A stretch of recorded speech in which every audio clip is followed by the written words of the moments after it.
Hello and welcome to the Yerky Boys. May the Kandrona shine and strengthen you. My name is Will. My name is Jonathan. And we are the Yerky Boys. Kind of switched up my intonation on that one a little. Yeah, you got me excited. When was this book released? You didn't even say the fucking name of it. Yeah, it's book 51, The Absolute.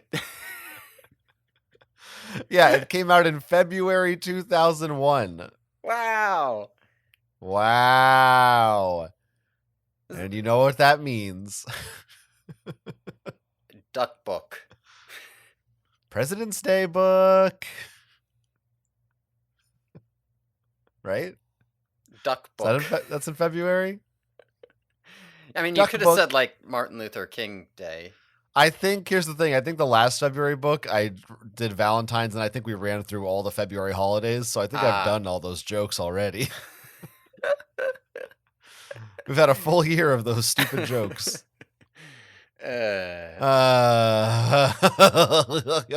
you know what this podcast is? I don't. I mean, you didn't say for yours. Huh? But for me, for this week, this is my birthday podcast. Oh yeah, that's true. This is your birthday podcast. Yeah, yours was a couple weeks ago, but you didn't mention it. Yeah, no, I didn't. I don't think about that stuff. Yeah. Happy birthday, well, Jonathan. Yeah. All the listeners say Thank happy you. Birthday, Jonathan. Thank you, everybody. Yeah, I'll be turning 26, so it's a milestone for me. That's an odd age to pick. It's not odd. It's my real age. Oh, okay. It would be odd if I said like 21 or something, because that would be too specific. But 26 is very believable. I feel like people usually pick like a meaning, like they'll say like 29 so that they never turn 30, or they'll try to say like 21 or something because it's like the drinking age, but it makes you super young or something. That's what I'm saying. Like 26 is just weird. That's not. That's what I'm saying. Those other ones are the ones you'd pick if it's fake. I can't wait to turn 30. 4 more years. I'm excited for it. Bring it on. It's 4 years away. So like that's a whole other, we're going to have a new president again by the time I turn 30, which is something crazy to think about. We don't have an email this week, so we really can't just get right into the show unless you have any business. I don't think I have any business. I think there's no business but show business. Wow. Well, no, because show business would be discussed before we start the show, but we don't have any show business. Yeah, you would think that show. It's a kind of a bad name for it. Since show business, you'd think that would be the show. Well, we didn't name it. That's just what it is. Mm. I'm just saying. Let me tell you something. I have a coffee this week. Okay. Does that mean you're going to be energetic? Are we going to get through this podcast in record time because of your high energy levels? We're going to find out. I had a coffee with my lunch, and now I have a second cup here. Holy shit! While we record, little coffee head over there. So we're going to see. It's an experiment, Now that we have 3 books left, we're going to see how this goes. Oh man. I mean, now that we have three books left, we are there's a little bit of a change that's going to be coming. It's not time to talk about that yet because it's a cover change. It's exciting, but wow. We're not at the cover yet. We've got more bullshit. Okay, this is our last Lisa Harkrader and our last Marco. Goodbye, Lisa. We'll miss you. Yes. So I guess this is where. Whatever. We can wait to the next. I was going to say, this is where we can start thinking about who Lisa Harkrader is as a ghostwriter, but, maybe it's more interesting to compare her to Kimberly Morris and we just wait. I don't know. Whatever. We got one more ghostwriter after this. I still, am at the stage where I need to be reminded which book she wrote. Yeah, so she also did the This is Australia Girl? Yeah, Australia Girl and the... Australia Girl. Well, Cassie's a girl. True.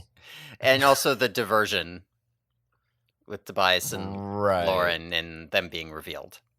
So this is she's only did 3 of them? Yeah, she only did 3. But in this final sequence, she's doing, the odds, right? Right. Okay. Sure. Anyway, yeah, well, maybe I guess you can listeners already I guess can tell how much of an impact she's made on you here. Yeah, I mean, yeah, not much. I mean, the Australia book is the most. Uh, how do I put this? Like, it's it's not a great book, but it was the most worthy of discussion in terms of the writer and like her other books. I think are good, but they're just kind of there's not as they're just there. Like I don't know that she is bringing any kind of presence particularly that's very markedly different from other books around this period, you know? Okay. Yeah, I mean we'll talk a little bit because I think there are some similarities between this book and the Australia book, though it's hard to Hmm. tell how much of that is I on can see that. like between her and K.A. Applegate. We'll get to it when we get into the book, but Hey, don't forget Michael Grant. I'd like to speak on behalf of the man in this equation. K.A. Applegate I think refers to both of them in this situation. That's fair. They write under a joint name. If you say Catherine Applegate, you mean the Right. woman. K.A. Applegate is the combined forces. Exactly. That's why there's a K and an A. Hmm. The A is for and Michael Grant. Yes, excellent. I couldn't figure out what it was supposed to stand for. Good save there. Yeah, that's why we're a duo. All right. So, So, it's okay, time. so big changes with this cover. Oh boy. So, there is now text across the very top of the cover, above where it says Animorphs, and it says, "It's countdown time. Only 3 more books until the end. Dot dot dot dot." This is an 8-dot cover. It could be because the final dot, there's no margin. It's literally right against the edge of the book. For all I know, they keep going and they just cut it out when they manufactured it. Well, I was counting the other 4 dots that are Ah, down below. So yes. it's total 8 dots, but yeah, I like to think that those dots do go on infinitely. Yeah. They're going to keep counting down. We're going to see only 2 more, only 1 more. That's going to be exciting, I And think. then only 0 more? No, that doesn't do that. That's dumb. Doesn't well, whatever. We'll find out when we get there. But now, I mean, I have to wonder: Mhm. was this the very first time the public was aware the series was officially ending? And internally, when did they know the series was officially ending? These are Yeah, questions I don't know if we know the answers to. I don't know. I feel like I was aware the series was probably ending soon before this book, but this might be the first time we got an actual like specific number on that. Like, when does it end? At what? How many more are there? I'm Hmm. not sure. Not 100% on that. Seems plausible. Um, on It's that note, exciting. yeah, there's also another huge change on this cover, which you probably do not see if you're looking at the cover because it's on the back cover. Ooh, let me see if I can find that here. Oh, I see. Yeah. I'm looking at it. Yeah, so just to remind you and the listeners, although I'm sure nobody listening to this needs to actually be reminded, you might though, because this is an element of Animorphs you haven't really been experiencing because of the way you've been reading it. But on the back of all Yeah. of these books, there is a big box, and it always says this like above the like little teaser for the specific book, and it always says the same thing. It always says, "We can't tell you who we are or where we live. It's too risky, and we've got to be careful, really careful. So we don't trust anyone, because if they find us, well, we just won't let them find us. The thing you should know is that everyone is in really big trouble. Yeah, even you." I And don't that's know why the way you just yeah. read that made me think of a 90s cereal commercial. Well, Yeah, we're this is a kids. 90s book Grown-ups don't commercial. get our cereal that we eat because they think it has too much sugar. But we know we're the future and we want Captain Crunch. I don't know. This is just how things were written for kids in the 90s, I guess. Yeah. But yeah, this is like a staple. Like I'm pretty sure that like "we can't tell you who we are or where we live" is probably like the most famous phrases from Animorphs because just it's on every fucking book. Um, and in this book, it changes, which is Whoa. pretty big. Whoa. So as of this book, it now says, Here's the deal these days. They know exactly who we are. They know exactly where we live.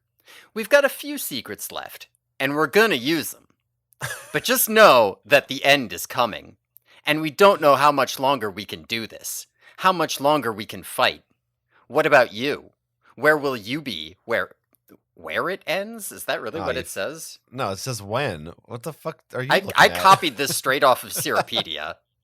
Well, I'm looking at the image of it and it says when. So Yeah, I'm looking at the book and it says when. I should have read it off the book and not copied it into my notes. Where will you be when it ends? Think about it. Think hard, because the countdown has already begun. And then 4 4 dots. dots. Mm. Which in the original one, there's a 3 dot. Yes, in the original there's a 3 dot. But a 4 dot. Wow. This is momentous. It is. We're going to use every secret we can. Our publisher assures us the Yerks will not get their hands on these books still. Whatever. That's right. That's right. I mean, actually, though, what secrets do they have left that they care about? Like, there's a Hork-Bajir Valley. Like, we already know that, but they don't give any clues to it in the book. Are we still? Because I keep forgetting. Do the Yerks know about the Chi? Oh yeah, they don't know about the Chi. I mean, that's a pretty big secret. They don't. They don't do shit with the Chi, but it could be a big secret. They know there's more Animorphs, but I guess they don't know that they're disabled kids at a kids' hospital, even though they went to a kids' hospital for disabled kids to trap them because they knew they were going to those places. Again, didn't make sense. Right. They don't know about the Nartek. Okay, I don't think that's a secret that they're going to use. You don't think that? I mean, it just seems like an obvious... like the final book, they need an army. They're like, you know what? This planet has we have another group of people who can help us fight. They have an interest in protecting Earth, because if Earth is over, then they're going to be part of it too. We need to recruit the Nartek to fight the Yerks, and that would really pay off that book. And then I think Cassie's going to take a trip to Australia, and we're going to get, what's his name, the kid she had a crush on. He's going to come in with his boomerang and be fighting. It's going to be like Avengers Endgame. Everybody's going to come together in that big scene. All right, so I was trying to play coy because I know you hate spoilers, but like if you're going to insist upon just figuring out the ending of this series, then okay. The Nartek have a pretty big part to play. It's about half the last book, as they have to go back to Nartek land. Right. Obviously, the Helmacrons are coming. Oh, yeah. Somewhere. I mean, okay, that one's not even a joke. Anyway, so this is a big. I mean, you were like 17 years old at this time. What was your did you remember your reaction to learning about this countdown? I was not 17 years old. I thought, aren't you in your late 40s? But to be honest, I don't. It feels really momentous in hindsight, but at the time, I don't remember this being like a specific. Like, I remember already kind of being on the train of like, we know it's gonna end soon. Like, I think to me, it was more just like the specific, oh, that's how many are left kind of thing. Right. Yeah. Yeah. I mean, that's still pretty significant. Yeah. I mean, it was relatively hype. Cool. I mean, the problem is also that I had just come off of the like big fatigue of being like, when is this series going to fucking end? And I like only had a couple books that I had been getting back into it for. So it was kind of like, this is what I'm getting back into it for, is so that they'll actually, finish. I'm rewarding you for ending it. Yeah, I mean, if they had done this after book, like, I don't know, whatever, after Visser, after book 31, I would have been like extremely excited.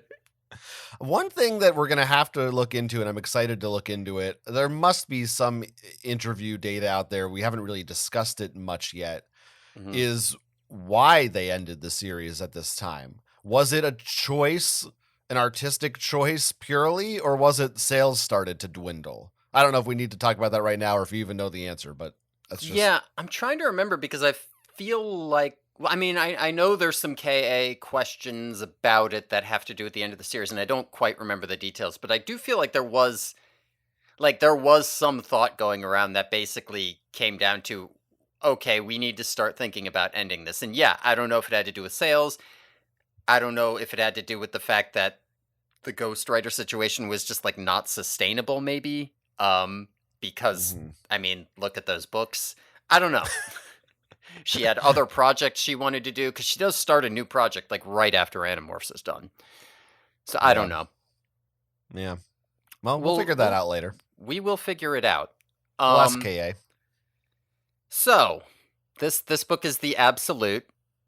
The Um, absolute what? Marco turns into a duck. The absolute Marco I turns have to into a duck. say, Yeah. I just have to say, this book did. I thought it was interesting how it gets you drunk when you read it. You're really reaching. Look, I don't have many opportunities left. I think I can see your hand from here. That's how far you're reaching. I'm just You're saying, all the I way in thought another this state, book, and you're like this almost touching me. it was surprisingly smooth, and I enjoyed it on the rocks. It also mixed well with orange juice. Okay, whatever. Fuck off. We'll get back to the I cover. thought I thought you were going to come up with something better than that when you started What? that. No, that was it. It's not spelled the same, so whatever. It sucks. It sucks. I apologize. This book should have been called The Apology. All right. That's our final episode. Yeah. No, let's be real. I'll never apologize. Yeah, and Maybe you you shouldn't. will. We're as straight white men, we should not apologize for anything. How about this duck? Okay, so Marco's turning into a duck. Now on paper, not literally on paper, but in your head on paper, Mm-hmm. Marco turning into a duck, book 51 sounds pretty lackluster. Yeah. And it is. But I do really like these Marco ducks in the middle here. Yes, the middle Marco ducks are extremely good. You know what? In fact, 2001, might this be the original duck face? I guess MySpace was a thing, so Jesus. Duckface might have been around. I don't I think don't it would know. have been around yet. Not like as like a thing. I know. I'm sure people were doing it, but Yeah, maybe it hadn't quite hit that level of recognition yet, but this is it. Marco's getting in on that trend early for sure. do Zoomers even know what duckface is anymore? No, now they have I don't know what they have. They have something else. I don't They know. must. If I knew, then that would be a bad sign. You'd have to. I mean, I do. Listen, it doesn't matter. Let's get back to this cover with the Marco Duck. Yeah, you're over there about to incriminate yourself, and hold on. That's Never mind. right. That's right. That's right. I'll cut that out. I like his cargo pants because I like cargo pants. There's nothing wrong with that. He's got the big old pocket on the side. Green cargo pants. That's kind of rare.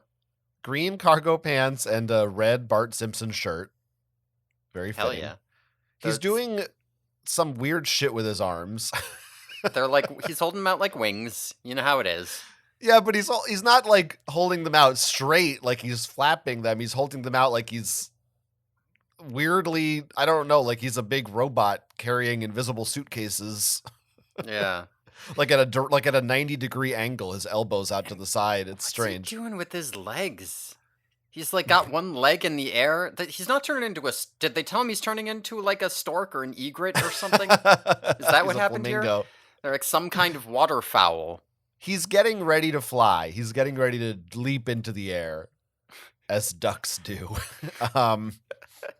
His arm in the third transition kind of looks like he's a burn victim. I love his arm. I love his like little fingers. I love the way his wrist basically doesn't exist Ooh. anymore. Big chunky Yeah. arms, little meaty But it's really- hands.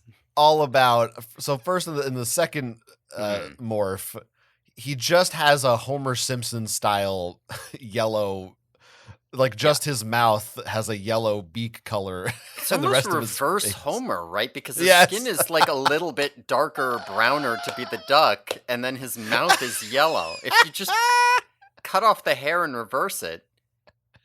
It's a reverse Homer. Yeah. Yeah, which is my favorite sexual move. Give him the old reverse Homer. And they'll be saying, Okay. Are you done? This is what the coffee this is what the coffee is doing. Oh boy. Mm. And then the next one Yeah. I just love. Now, even though he's turning into a duck, I feel like his face almost looks ape-like. I was thinking that too. I was looking at that like yeah, like his face is kind of bulging out. He's kind of got. I mean, I was getting like Hanuman vibes since I Yeah. was just looking at some Hanuman Yeah. stuff. Right. I don't know what that is. It's that monkey god from Hindu stuff. Okay. Remember I when we just watched assumed it that was really anime. really bad animated Hanuman movie? Yeah, I do remember Yeah, that. yeah, that's the vibes I'm getting. Okay. Yeah, that's pretty good.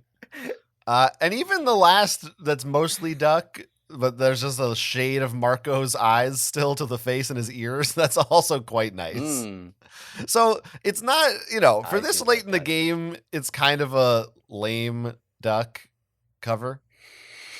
But okay, But oh, you know what? That one is really good. I thank think you. that's good. Great. But it is one of the best ones in recent memory because it is actually funny to look at. And some of the last few have just been whatever. So I like it. Yeah. I Yeah, I mean, mean, it's still the new Marco. Not a fan of the new Marco, but mhm. he's not as bad as like Tobias, but he's still not my Marco. You're the old John. You want normal Marco.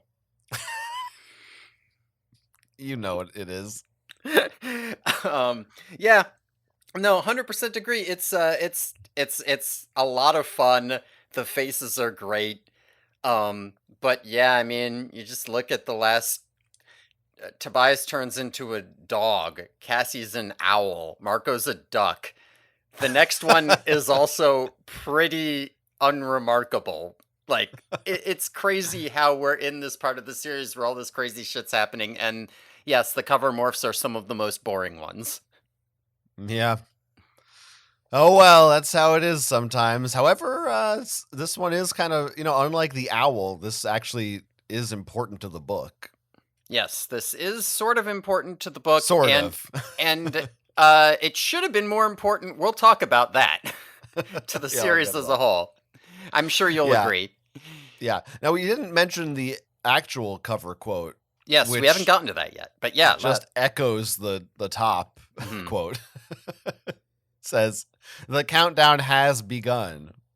Feels redundant 4 since you dots. already 4 dots, but Yeah, very you redundant. know. It's countdown time. The Did they countdown not has know? begun. I'm Did they I'm the think that maybe some covers wouldn't have the top part, so just in case?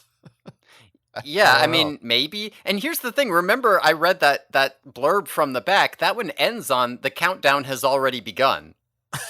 It's countdown time, baby. They just want you to know that. Maybe it was We're all counting down.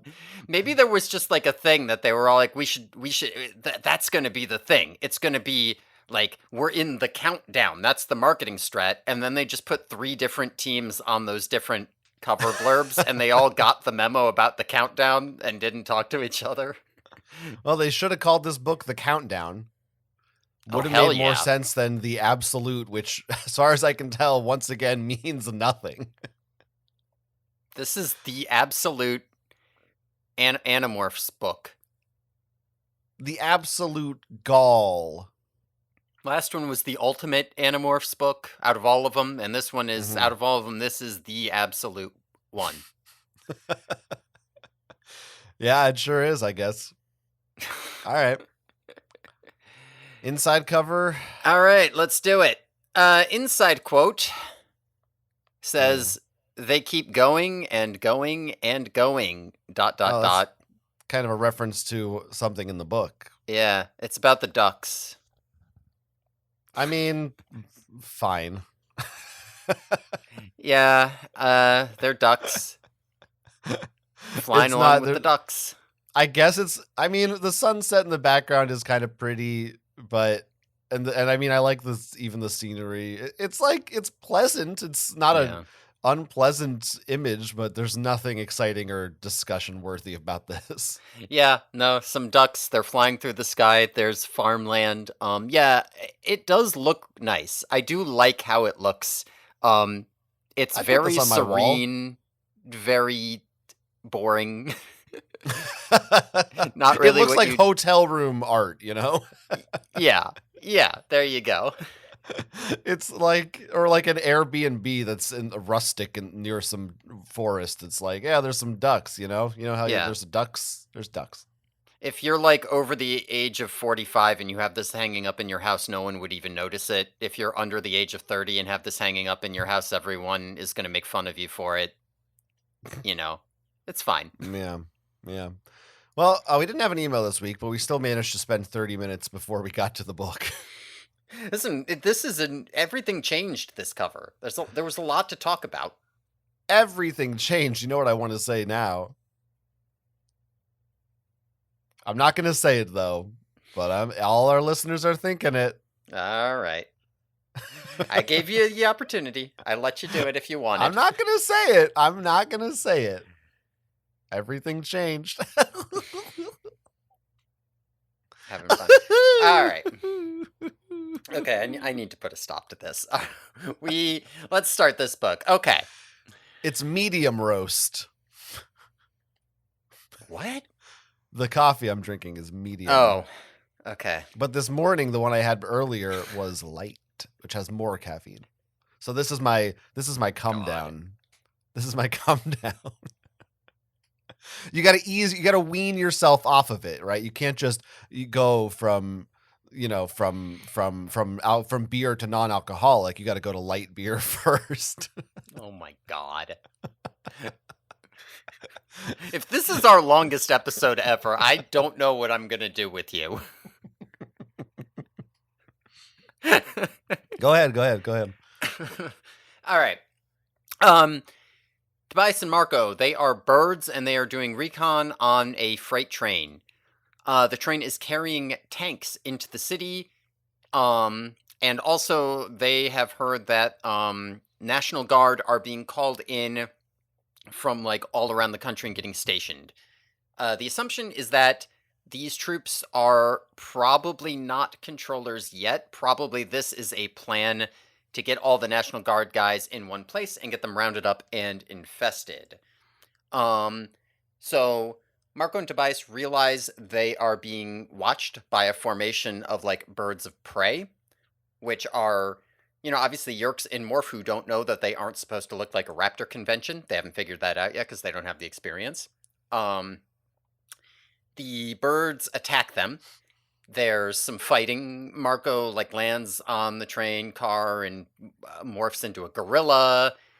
They're coming up to the city where there's going to be a lot more controllers and backups. So they're like, we got to get out of here. And Marco jumps into one of the tanks and steals it, which he knows how to drive it because of video games. And there's like a whole scene of them driving the tank down the highway and chaos ensues getting away. So that's our action sequence we're opening up on. I mean, this is. We got to them in the tank too. Or is that? Yeah, I mean, I just whatever. Do you have things? I was just like, yeah, they get in a tank, they go on a rampage. I just wanted thing, why not? I just wanted to like just confirm, just make sure I know what point of the book we're at because this is literally the first quarter of the book. Is Yes. what you just said. I was yes. I mean, I was gonna mention that next. Yes, this is over a quarter of the book, less than a third, over a quarter. I did a page count. It's okay. Because it's a little different on my Kindle. Mine said like just about 25%, I think. Okay, But so yeah. maybe like word count it's less or something. Yeah, it could change. I don't know. Gotcha. But yeah, this is a lot of the book. Yeah, I don't have like like a new chapter isn't necessarily on a new page, for instance. Gotcha. So, well, this is the first 7 chapters. Is what I just said. Yeah, so I actually have quite a few notes. I mean, there's Okay. a lot of stuff happens in here. Um or Okay. at least there's some things that are worth talking about that we can talk about, I think. Yeah, I mean, I have a decent number of notes. I think they're all just like individual incidents or like stuff that, is kind of front loaded. Well, you have to remember, for me, Hmm. because last week, if you recall at the end of last week's episode, I did not do any contemplation regarding the idea of controllers being able to morph. Right. Yes, I do I didn't. recall. I gave it no thought whatsoever.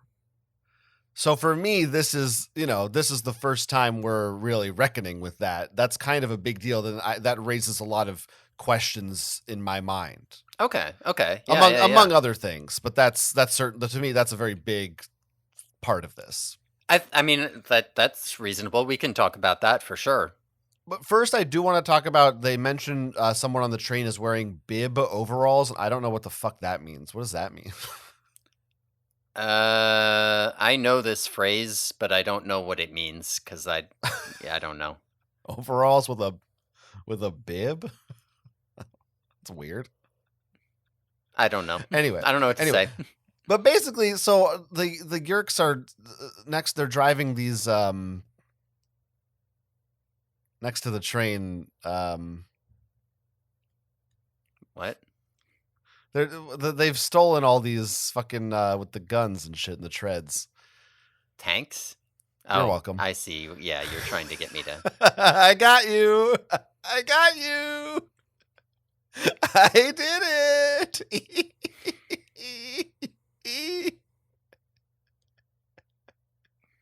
All right. Let's get into it. Now, did the Yerks actually steal any tanks here? I Some don't of the know action what's scenes in this, actually happening. I'm gonna tell you, are a little bit chaotic. I thought only Marco stole a tank here. Well, who? What? Where are the tanks on the Yeah, train? yeah, they are Okay, they're being on the moved in train. on the freight train. Yes. I mean, look, this is not new for anyone listening to the show. I think the books are partially to blame. I might be to blame in this situation. It's hard for me to say, but yeah, I don't always have a clear picture of what's happening in any given action scene. I don't know if I think I thought maybe some tanks were actually like being driven as well, but I guess that's not the case. They're all I'm just not gonna lie. I did. It's not your fault. Like okay. there's a lot of action scenes in this book that are very confusing, and I found this one to be not too hard. But it was also the first couple chapters, so it could just be that by the time I'm at the end, I'm like, okay, how many action scenes have I had to reread to make sure I understand exactly what's happening in order to write this summary? Like, Yeah.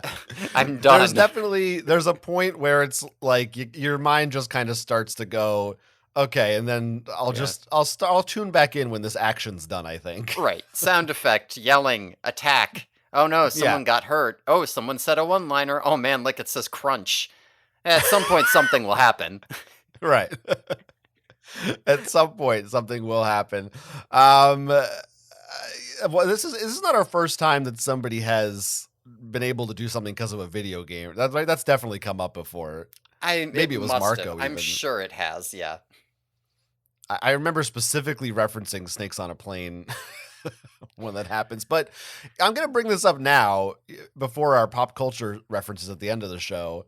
Hmm. But Marco says that he knows he's able to drive this tank Hmm. because, uh, and all this stuff, because he's played a lot of Tank Commando. Hmm. I don't think that is a real game. Hmm. There is a game called Tank Commander, Hmm.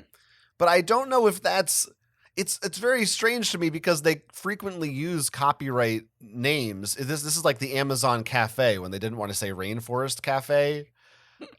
Was it just a mistake and they just didn't know it was Commander, not Commando? I don't know. Yeah, I don't know either.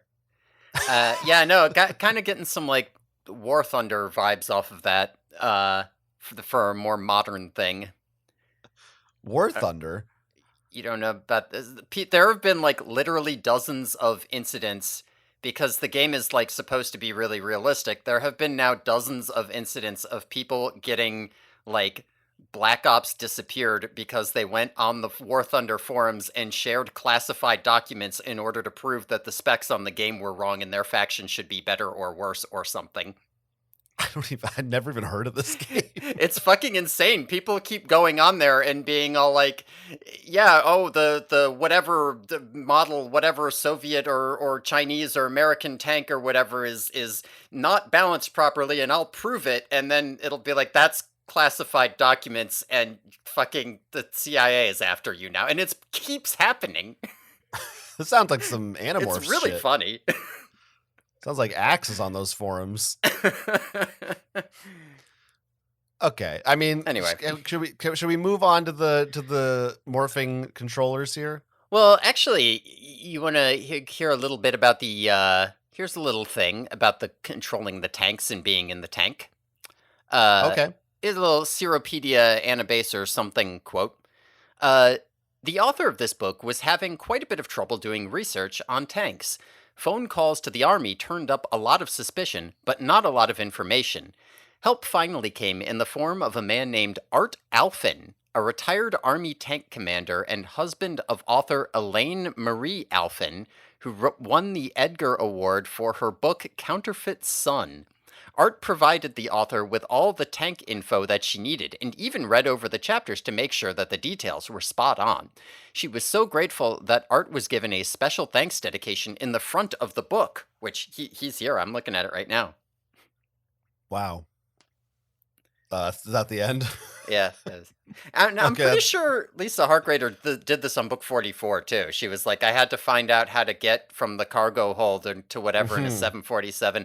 I think maybe she's getting a little too bogged down in the details. I'm not sure Animorphs needs to be that realistic. she wants to be authentic. She's dedicated to her craft. It's impossible for me to hear the name Lisa Harkrader and not immediately think of Baron Harkonnen. Every time. That's who I'm picturing writing these books. Lisa Harkonnen. That's like The Simpsons, but bossing Stop, around because they're gonna do that. That's gonna be a Halloween episode this year. Anyway, yeah, I mean the tank. I mean, we can talk about them driving the tank. This whole sequence just in general is fun. Now, is it a little confusing? Does it go on for a long time? Yes. But there's a few things that keep it afloat for me. Mm-hmm. It's always, you got Marco and Tobias together. That's a fun pairing that you don't really see too often. Mm-hmm. And you get to see them really bounce off each other. It's another, you get multiple scenes in this book of Marco driving things. So I'm always here for that. Although they don't really make a thing out of it like they used to about how bad he is at driving. So I guess he's gotten a little better. We do get a later bit where Tobias drives and he's even worse than Marco, and Marco gives him shit for it. Yeah. We'll get to that. It's fun. So that's fun. I did think they go through all this, when he's in the tank and driving it, he really goes out of his way to say, oh, actually the buttons are all labeled start and go. It's actually really easy. And I'm like, they devote more time trying to convince you Marco can drive a tank than trying to convince you that Cassie could do brain surgery. Which I think is a mistake. That's just what I thought. Yeah, it should have been the opposite. To be fair, I think that is correct. My understanding is that, especially nowadays, it's even easier since they computer automate a ton of the stuff in there. With the reason being that they kind of want to be able to pick up 5th grade dropouts with no education from rural Oklahoma and just conscript them and prey on those kinds of people, and they don't want to have to train them. So it should be easy enough that, yeah, a random kid could steal it. I like the idea of Lisa Harkrader looking up this info, expecting it to be really complicated, and it just sees these big buttons. She's like, oh, I guess I'll just write there's big buttons. Never mind. Yeah. What a waste of time. And then the other thing that makes this scene pretty cool, in my opinion, is obviously a fleet of Yerk birds. Yes. Going after them. And that's pretty cool. That is pretty cool, because we've not seen anything like that before.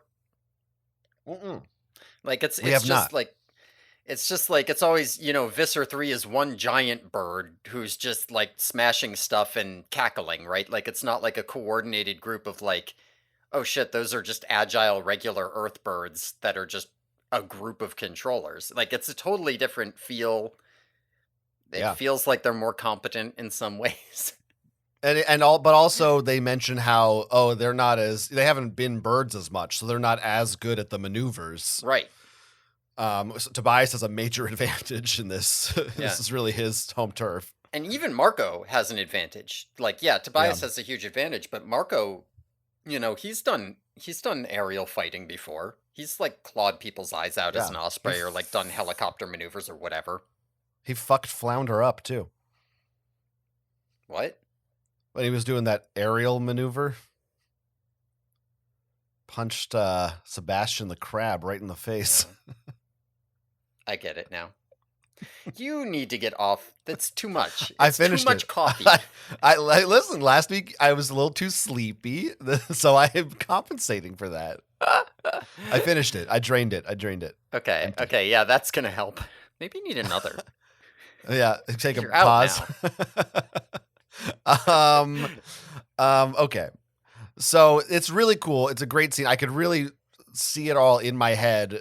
All these birds going at each other. It feels very dramatic. It feels like it would be awesome to witness. I mean, I don't know. I guess you get kind of numb to the descriptions of aliens, which would obviously be incredible to see in real life. But there's something about the fact that you could see this technically in real life. Like if you walked outside and saw a horde of birds all going to war with each other, that would be the most insane, most exciting shit you'd ever seen in your life, probably. Yeah. So that's great. Now I'll just say this now, right at the start. Tom does not appear in this book. No. There's a lot of things that don't appear in this book. Yes. There's a lot of specific, I mean, I call them people, but if you like to call them things, that's fine, that don't appear in this book. We'll get to that. But Tom is one of them. So we don't really get to see what exactly happened, but we just are left to, it's obvious that he gave this cube to Visser 1, and now Visser 1 has distributed it amongst his hordes. And at this point, wasn't fully clear to me. It's clear later, and Marco also makes a comment here that implies it, that these are not. I don't know. Maybe this is I didn't know whether the morphing power was given to like the Hork-Bajir hosts, the human hosts, or perhaps even the Yeerks themselves. But it does seem like it's, as far as I can remember, it's only the human hosts that have been given morphing abilities. That we've seen in this book, at least. Yeah, right? as far as I can't remember any counter examples to that, though I don't know if that's going to remain true or not. But yeah, in this book, I think there's no reason to think that any of them aren't human. And I'm sure a lot of this I'm sure we have talked about, because obviously Visser 1-3 is a Yeerk with a morph body. But so maybe I'm repeating things that we said in like episode 2. But it's like still a dozen others, yeah. Yeah. But it's still the fact that it's so en masse here, I don't know. We're still raised questions that I'm still confused about. I still don't really understand. Does the Yeerk go to Z space? It can't, of course, because it's gotta, right? Well, I don't know, but then how is the Yeerk? What's controlling the Yeerk? Is controlling the animal body from Z space? It has to still be in the animal, doesn't it? Well, it's in the brain that's in Z space, and the brain in Z space is controlling the animal. How? It can control from Z. It has a signal that sends it light years away or whatever the fuck. I mean, somehow you, the human, stay in the animal, right? You have a link.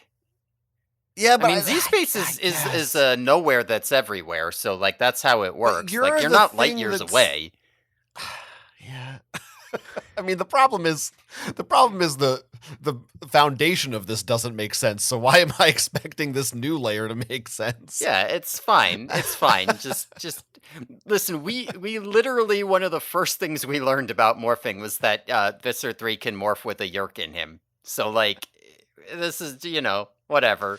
I Whatever the know, rules I are. know, I know. I We shouldn't learned be the rules like after we learned about Visser 3.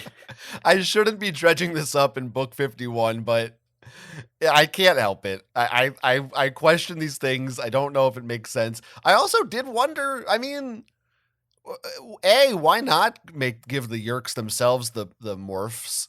Hmm. B, if a Yerk morphs, does it reset its need for Kandrona?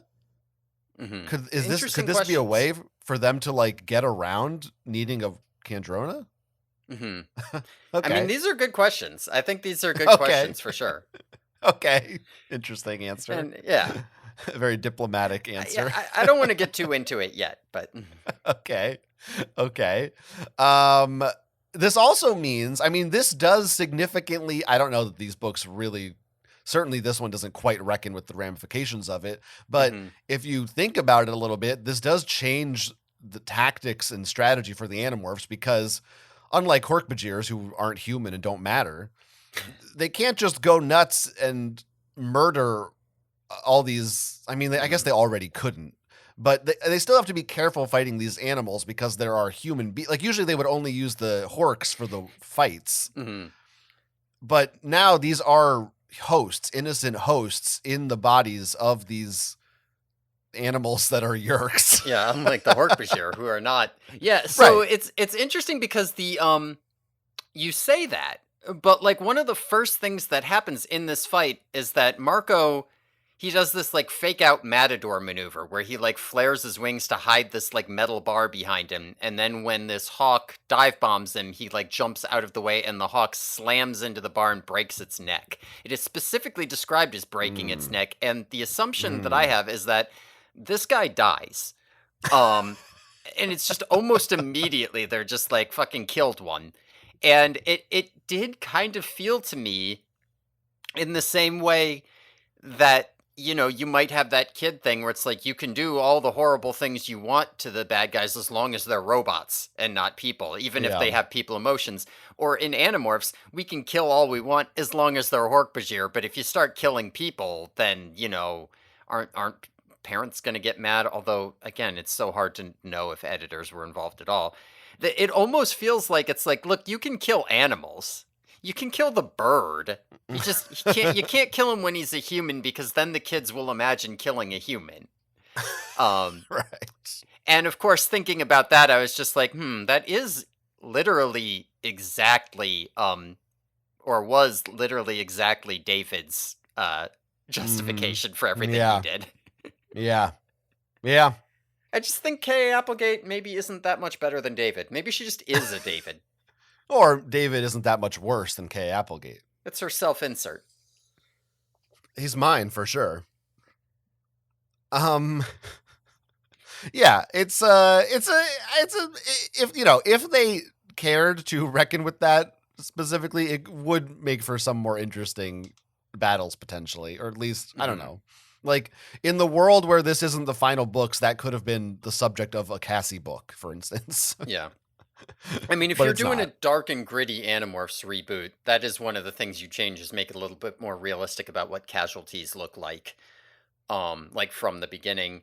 And it's funny to think about a dark and gritty Animorphs reboot because it's kind of a dark and gritty series for kids, as far as Right. kids stuff is concerned. The dark and gritty reboot is just that you acknowledge that it's dark and gritty. Well, more than it already does, because it does do that Yeah. sometimes. Yeah, I don't even know. The dark, yeah, I don't know. I don't know. So yeah, and also imagine this poor person who not only did they have a yerk in their head, learn aliens exist, be enslaved, now they're also against their will being turned into a fucking bird. They're experiencing flight. I mean, this is chaos, and then they just die that Yeah, way. it's right? it's it's horrifying. Yeah, it is pretty. I mean, to be fair, literally everyone who's ever flown in these books has said it's the best thing that ever happened to them. So maybe it's like, well, Yeah, at least I got to experience flying even if I wasn't the one doing it. I guess And so. then I I guess died. Better way to go out than Visser 3 beheading you or something, or being eaten Yeah. by a Taxon, Yeah. or Rachel's fucking bear claw getting your neck. Whatever the hell Rachel wants to do, it's probably better than that. um, yeah, yeah. So I don't know. There's a lot there. Another thing too that I thought about that Mhm. I don't know if it really comes up here, but another kind of a shift for the Animorph fights is now that they know they're humans, Mhm. they no longer have to be secretive about demorphing. So, like, Yes. that could be an advantage that, like, they don't have to be like, oh god, I have to go find a bathroom. They can just be like, fuck it, demorph and go. I mean, they'd be vulnerable still, so that's still dangerous, but I feel like that is still better. Yeah. And that does happen here. Marco's like, "Oh shit, this eagle is going to murder my hawk." But actually, an eagle can hurt me as a human, but it can't really like murder me. So let's just demorph and then go gorilla as it like bites chunks of flesh out of my skin cuz like whatever, I'll just morph gorilla. Like that happens here. He uses that. Yeah, it's pretty good. And then in the tank, he's turns him into a person because he's too small, too big to fit in the tank as a Deep in the gorilla. tank. Yeah, yeah. I don't know. So yeah. Yeah. So I found this all. I was very engaged because this all felt very Mhm. novel for even though it was long. It was long Mhm. for sure. And also, again, this is a quarter of the book with only 2 of 6 Animorphs. Yes. Yes. And this is one of the things that I was saying earlier. There are some similarities between this and the Australia book. That book Yeah. also. I mean, that's like the first almost half the book is just one long action sequence with just Yes. Cassie. But like, we do have a Well, thing here that's just like a big long action sequence with 2 Animorphs, and like before we're even really getting to the plot, and there's a lot of like technical stuff about like tanks and whatever, blah, blah, blah. But as you said, there are a lot of novel things in this that one, the novel thing was kind of the gym teacher controller who didn't matter. yeah. Well, Cassie on a plane. That's fun. Sure. I had Cassie fun. on. It's, yeah. It's a lot of fun. Um, I think that, yeah. but I mean, spoilers, but there's 25, I think the last 25% also basically is an action scene. So you do kind of have another book where like half of it is just action scenes. Yes, a lot of time in this book gets kind of used up on action scenes, and it is, I mean, not to get too far ahead of ourselves here, but like we are a little late in the series for this. Like one thing about this book is that coming into this book, uh for this reread, I was sitting here like, it's interesting. I don't actually remember much about what happens in this book. I remember a couple of key points, but like I don't remember most of the book, even though I know I've read it a bunch of times. And after finishing it, I was like, oh no, I did. I remembered everything in this book. Yeah, those are the key points. That's what Yeah, happens. that's what happens. It's just, there was a lot of action in between. Yeah. Um yeah. Now, Yeah. nah, you know what? That some because some of this stuff should probably be saved for the end. So I'll just wait on That's to fine. say That's fine. it. Well, I'll just say one more thing, which is when they were in the tank, Marco, in addition to the playing video games, he says he's able to do it because of watching the History Channel. Mm-hmm. And it made me think, me and Tobias just turned into mammals, so let's drive tanks like they drive them on the History Channel. Do it again now. That was it. And there's not, just that one part. Yeah, yeah, Pretty good though. They do both turn into mammals because Tobias turns into his boy form, yeah, so it's yeah. pretty good. It's pretty good. Yeah. Okay. 1/4 done. Unkar Plut would be pleased. Yeah, yeah. Uh, I have a little anecdote that No, is I'd maybe love a that. little off topic if we want to pad No, the no, no, no, no. It's fine. podcast We have here. plenty of time. It's early yet. So, so at the end of this section, there's a bit where like a truck driver plays chicken with him on the road, right? Yeah. And That's fun. I mean, I gotta say, it really does come off like the truck driver's supposed to be like a controller doing like a Matrix Reloaded thing. But then I guess it turns out he's just a truck driver who saw a tank going the wrong way and is like, hell yeah, I'll play chick. I don't know what the hell that's about. um, This is the I don't know, the redneck section of California, I guess. It's just some crazy hillbilly truck driver. I don't know. there's most of California. So I guess, yeah. But okay, so at the very end of this section, Marco like pretends like he's gonna shoot the guy, and the guy turns off, and Marco goes, "That'll learn him," right? Yeah. So when I was in sixth grade, I remember my like English teacher, and shockingly, this story is somehow not about me. But I remember my English teacher like had a whole like thing about how he hated the like saying that'll learn you, and or that'll like learn you as opposed to teach you. He's like, that's not proper, and he hated it. And I remember some other kid, it wasn't even me, some other kid specifically showed him that passage just to get him upset. Like was like reading this book in class during like one of the like, independent reading things, and like brought it up to point it out to him. That's beautiful. I It's love that. it's really funny. And I didn't even really remember that until I was rereading this, and I was like, "Oh, I remember the fucking truck and learn ya thing from class somehow." That's a great story. I'm Thank you. glad that we have that. And that kid today, Elon Musk. So, That's right. You're right. yep. It's correct. Yep. Oh my god. All All right. right. All right, let's move forward. So we just did 7 chapters. We're going to do 1 chapter now. Okay. It's a good one though. It's a good one. Okay. So we're all back in the valley, in the Hork-Bajir Valley. They escaped whatever. And we're having a meeting. All the Animorphs, not the new ones, just all the old Animorphs, and Toby and Ava, who are now also part of their like little war council. They discuss this whole thing with the movement of the National Guard. We kind of go over what was assumed before, that this is some kind of plan to consolidate them here so they can infest them. They figure that things are getting out of hand, and they, even with their auxiliary Animorphs, even with the Hork-Bajir, they don't really have enough forces to handle things on this scale. So the plan is they're going to split up. Marco, Axe, and Tobias, who I believe you refer to as the Dream Mhm. Team, is that correct? That is correct. So the Dream Team are going to go off. They're going to split off and go find the governor and get them to call off the National Guard, because they were like, the governor has the power to be like, call off this order, do not come in.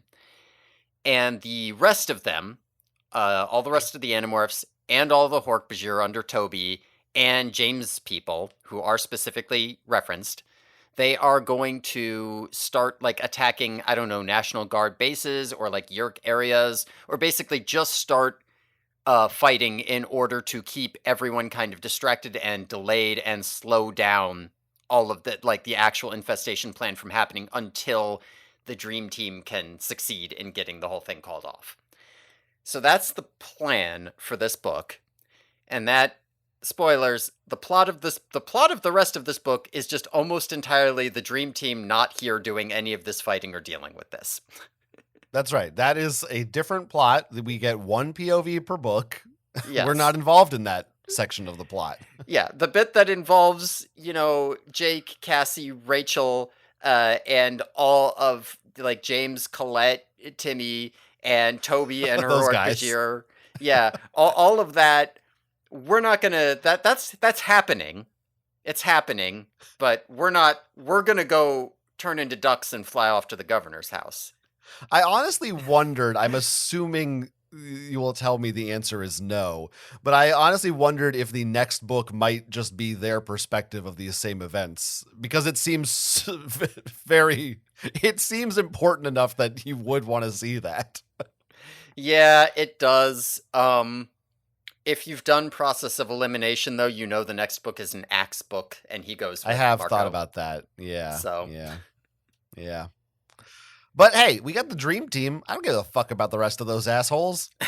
that's right. That's right. This is all we need. We got the 2 Shorms and Marco. That's Remember right. how they're Shorm?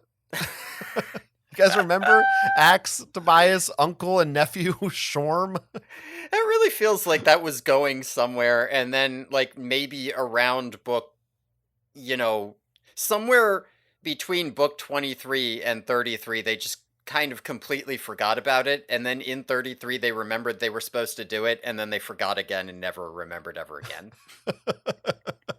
Yeah. I mean, here's another. They're not the only best friend duo that gets shafted, in my opinion. In this scene, we get more continuation of all this character stuff that's been happening with Jake kind of going over the edge. Yeah. Which is great, and Marco acknowledging that their friendship has drifted apart, and that's another. The Marco and Jake thing is another thing that I feel like since the early books we really haven't gotten much of, and I was kind of, after reading this section, I was hoping that would be developed, but it does not ever come up again. It does not. It's happen. really sad because, like, that's kind of what I was saying the last 2 books, is that I was like, well, we've kind of got this Jake arc through the other characters' perspectives, Jake's family versus Tobias's family and their, like, inversion of where they are. Jake and Cassie getting this rift. And now, Marco comes in, and as you said, he's like, I feel like I can't pal around with Jake anymore. I can't just have a casual conversation. I can't joke around. Like, what's happening to my best friend? And, blah, blah, blah, blah, blah. And then he says that to himself, and then it doesn't happen or get explored or we see any of it. And that would have been a great way to continue, kind of that character arc through Marco's perspective, which doesn't happen because they're not there. It's really a bizarre. By the way, I just combined truly and really and said trilly. What a bizarre choice to split them up this way in this book, which you didn't have to do. Yeah. You could have split them up any other way. But Jake and Cassie, and Jake, there's this very, I found it a very uncomfortable exchange where Jake basically says, "Shut the fuck up, Cassie." Oh yeah, that exchange is really good. And again, I said last book, it did not make me happy when Jake and Cassie got that rift, and this scene did not make me happy as a kid either. Because like even before that, like everybody in this group is sitting in a circle, and Cassie's kind of off to the side. Like she doesn't feel comfortable sitting in the circle, and nobody knows why. And like, like you said, Cassie comes in and Jake's like, no, I'm sending them off because I can trust them. And everyone's like, what the fuck? It's really like, holy shit, Jake. Yeah. God damn. Yeah. Damn. And so like that is our character tension. That's our thing that's happening right now. And this book is like, let's just have some fun with Marco. Let's just kind of goof off and have some fun. We don't need to worry about that. It's fine. And it doesn't even necessarily make this a bad book. But when you have 3 books left, it is a weird choice to make to do that. Yeah. I mean, like this is the book in which they go and see the governor, right? And like that that's plot a plot importance, but at the expense of the character. And it's you say it's plot important, but it's like there's like 5 chapters worth of like plot important, right? And then there's a bunch of other stuff to get us there that could have been character development or other important plot points, and it's just not there. In the big scheme of things of the Animorphs books, it is like an extremely big development. Yes. But it's just like logistically there's not that much to it, really.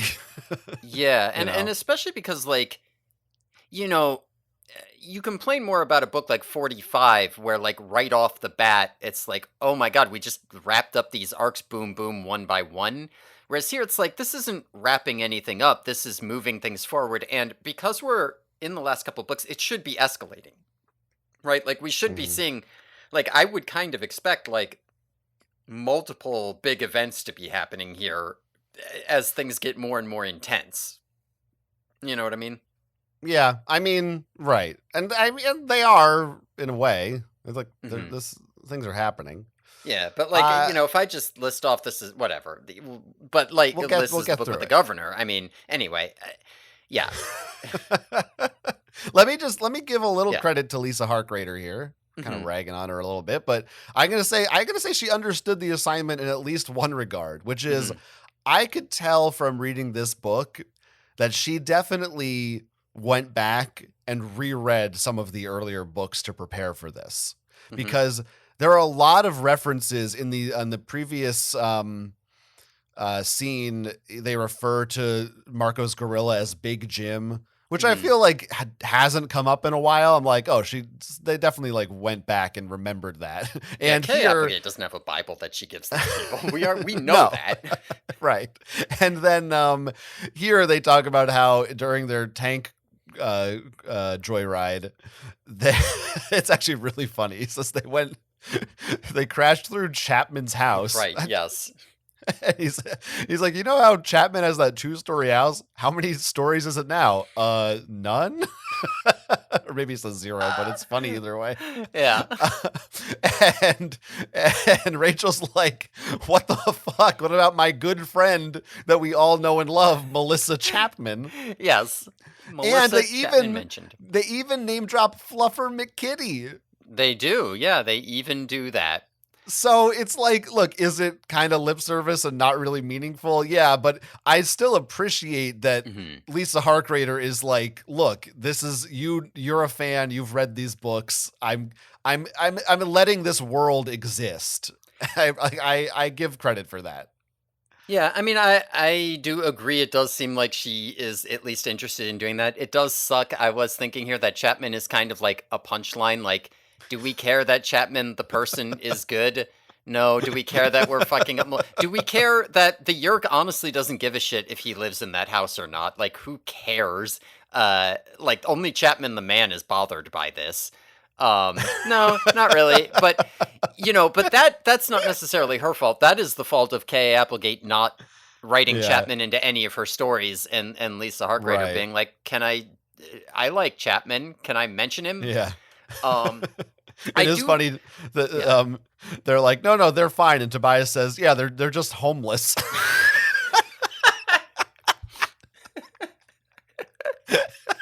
It is quite good. Whoops. Oops. Sorry, Rachel. But I do think that I have a little bit of a theory. I like to blame things on K.A. Applegate. Um, Sure. Which because includes Michael Grant. yes. Well, only when we're saying good things. Right. Okay. Yeah, that's fair. No, like we know Lisa Harkrader can write a good book. She did book 49, The Diversion, you know. I Mm, have uh I'm wondering mm, if maybe part of the issue in this book is cuz we know there's only one more book before K.A. Applegate picks up the books again. I'm wondering if at this point in the series K.A. Applegate is kind of saying like I know where I'm going now. I finally have started writing book 53 and know where I'm going. And maybe she was all like, okay, so for the first time ever, rather than being like, do whatever you want, write my books for me and I'll figure it out, she's kind of coming in and being like, okay, I have some things that you can't touch. And maybe the reason Lisa Harkrader wrote a book that was all the dream team and didn't explore these things was because she was just like, well, fuck, Kay Applegate's got some things I can't touch, so let's just not touch the main cast. yeah. I Yeah. wonder. I mean, I think what I thought you were going to say, which maybe it's kind of along those lines too, is maybe the issue with this book and the Australia book is that the outline is just so thin that Hmm. that's why there's so much action, is because she was forced to stretch everything out because there's just like Yeah. not anything she actually gave her to do. There's really no excuse for the outline to be thin at this point, but you know.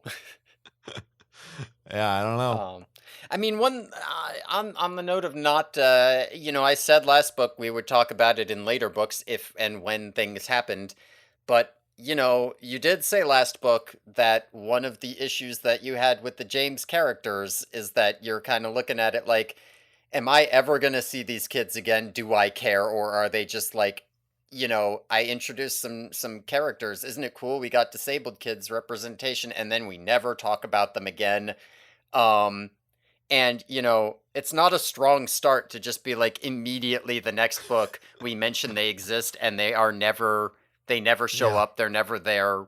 Right. Yeah. They Yeah. don't matter. Uh, Yeah. I got Which, attached to them yeah. as a kid last book, but you Mm. were all like, I'll get attached to them if and when they show up again. In a way, like I think I was pretty. I said all this last week, but Hmm.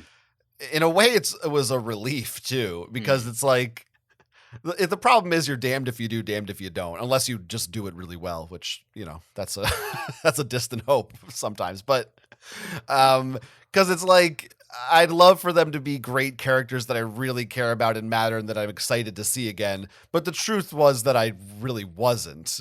Hmm. So I'm annoyed if they're just a gimmicky, oh, it's kind of dumb that they don't show up at all. But also part of me is like, oh, I'm glad this is just a regular Animorphs book and it's not the James and Friends show now. So it's like, Hmm. I don't know. I have mixed feelings about it, mostly negative, but I don't know.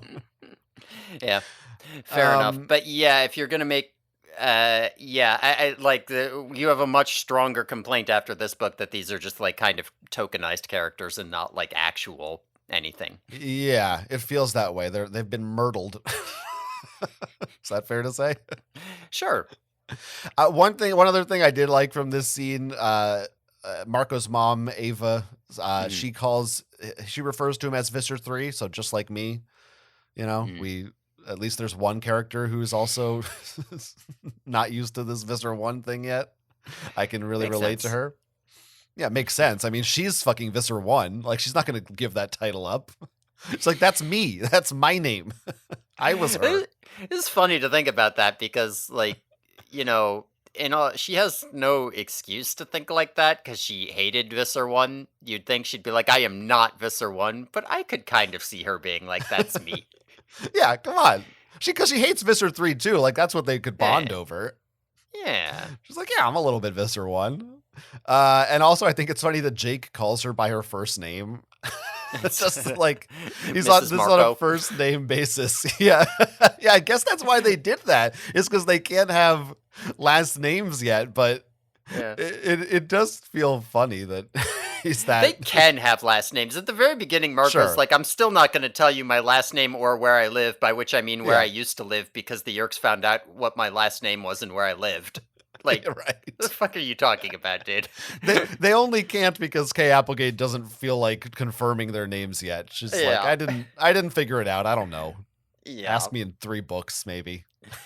She got she didn't like when Ellen Giroux did the they get to morph clothes now thing. Now everybody's got to walk it back. So she's afraid somebody's going to say where they live and she'll be like, "No.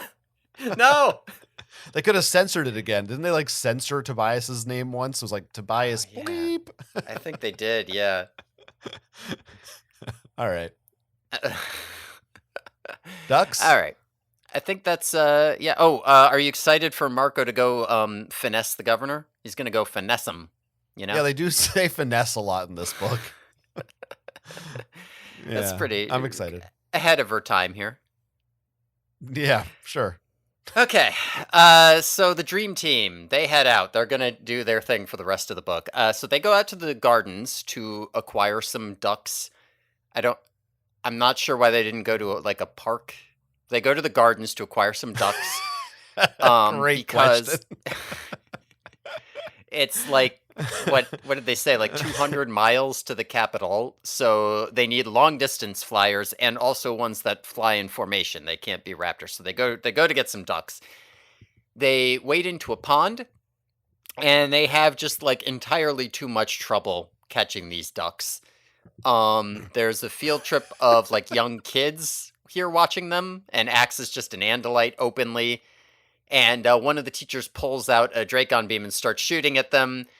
Other people are like, some people are panicking, but other controllers start morphing into animals, including like an eagle, a leopard, a cougar. And there is a massive fight in the gardens that lasts for a while, but eventually the Dream Team morph ducks and fly away. And they join a duck formation and they head out and they fly the 200 miles to the capital. And when they get there, they find that the governor's not there. So then, through a series of shenanigans, they figure out where the governor's mansion is and they head there as well. There's also a scene where like a limo pulls into the driveway and they get turned into cockroaches and get under it, and the limo takes them to yet another location. It's a lot of going places. I also did a lot of chapters here, but it's a lot of like Yeah. going places and turning into things. Yeah. Once again, just like the diversion when Tobias had to get the dog, Mm-hmm. this feels like kind of a throwback.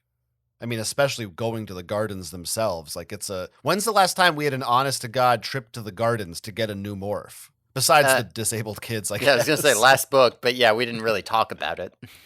Yeah, but so it feels kind of, again, there's numerous things in this section that you just summarized that feel like Lisa Harkrader intentionally being, or maybe not intentionally, but in some way being influenced by reading older books, and even down to the roaches. I mean, this whole book is almost like a greatest hits of morphs. Like, they do a lot. You're going to see dolphin.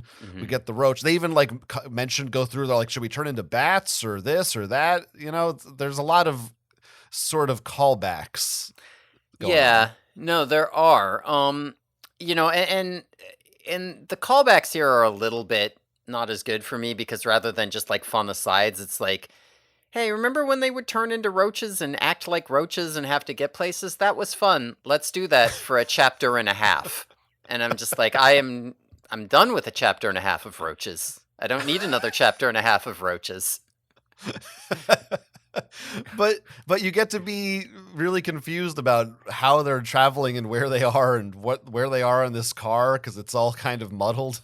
Oh yeah. Oh yeah. I gotta tell you, yeah, this was one of those, like, because I'll do like a full reread without stopping for notes, just because like if I like stop and pause to like track where I am, it kind of, it doesn't feel the same, and I want to get the feeling flow of the book.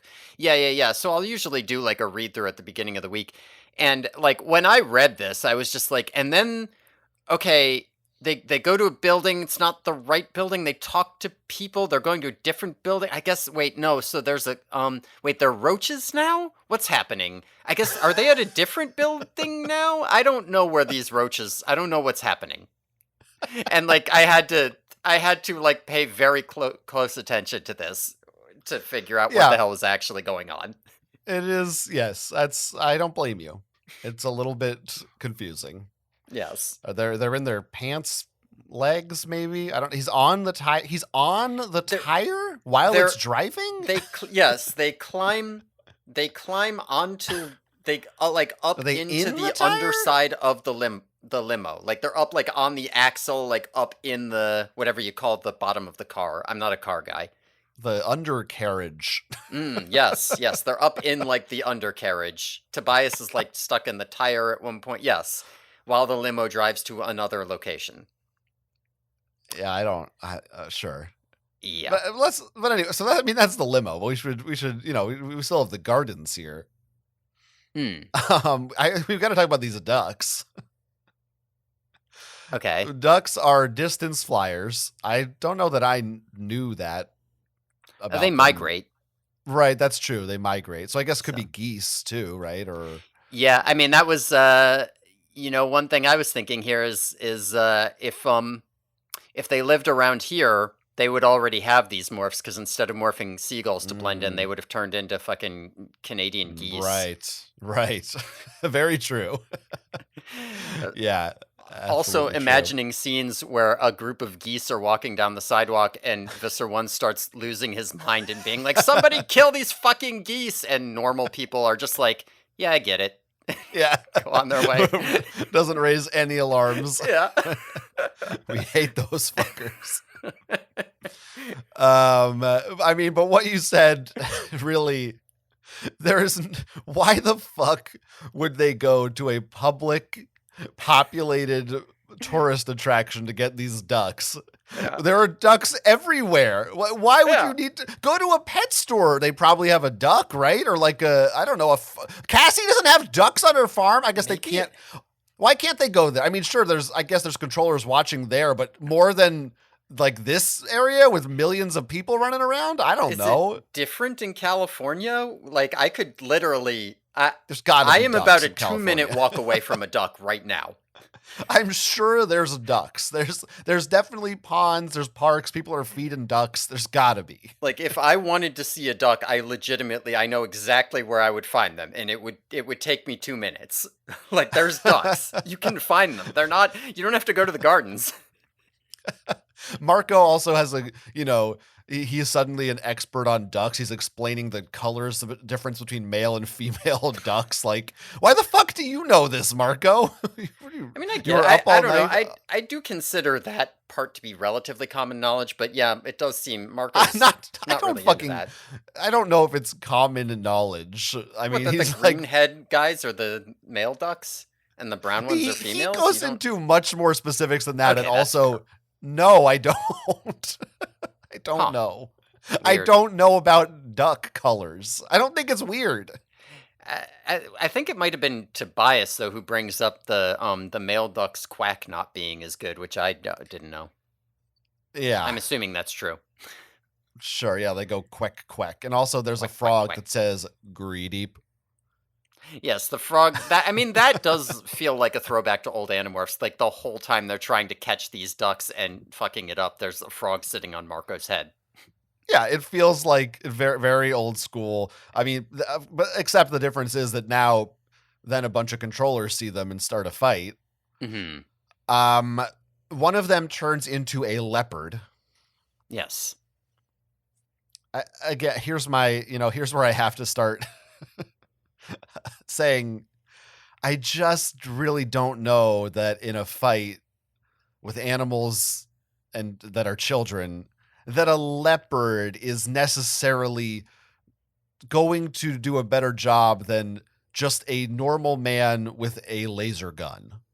I feel like in most fights, leopard versus man with disintegration ray, disintegration ray will beat leopard.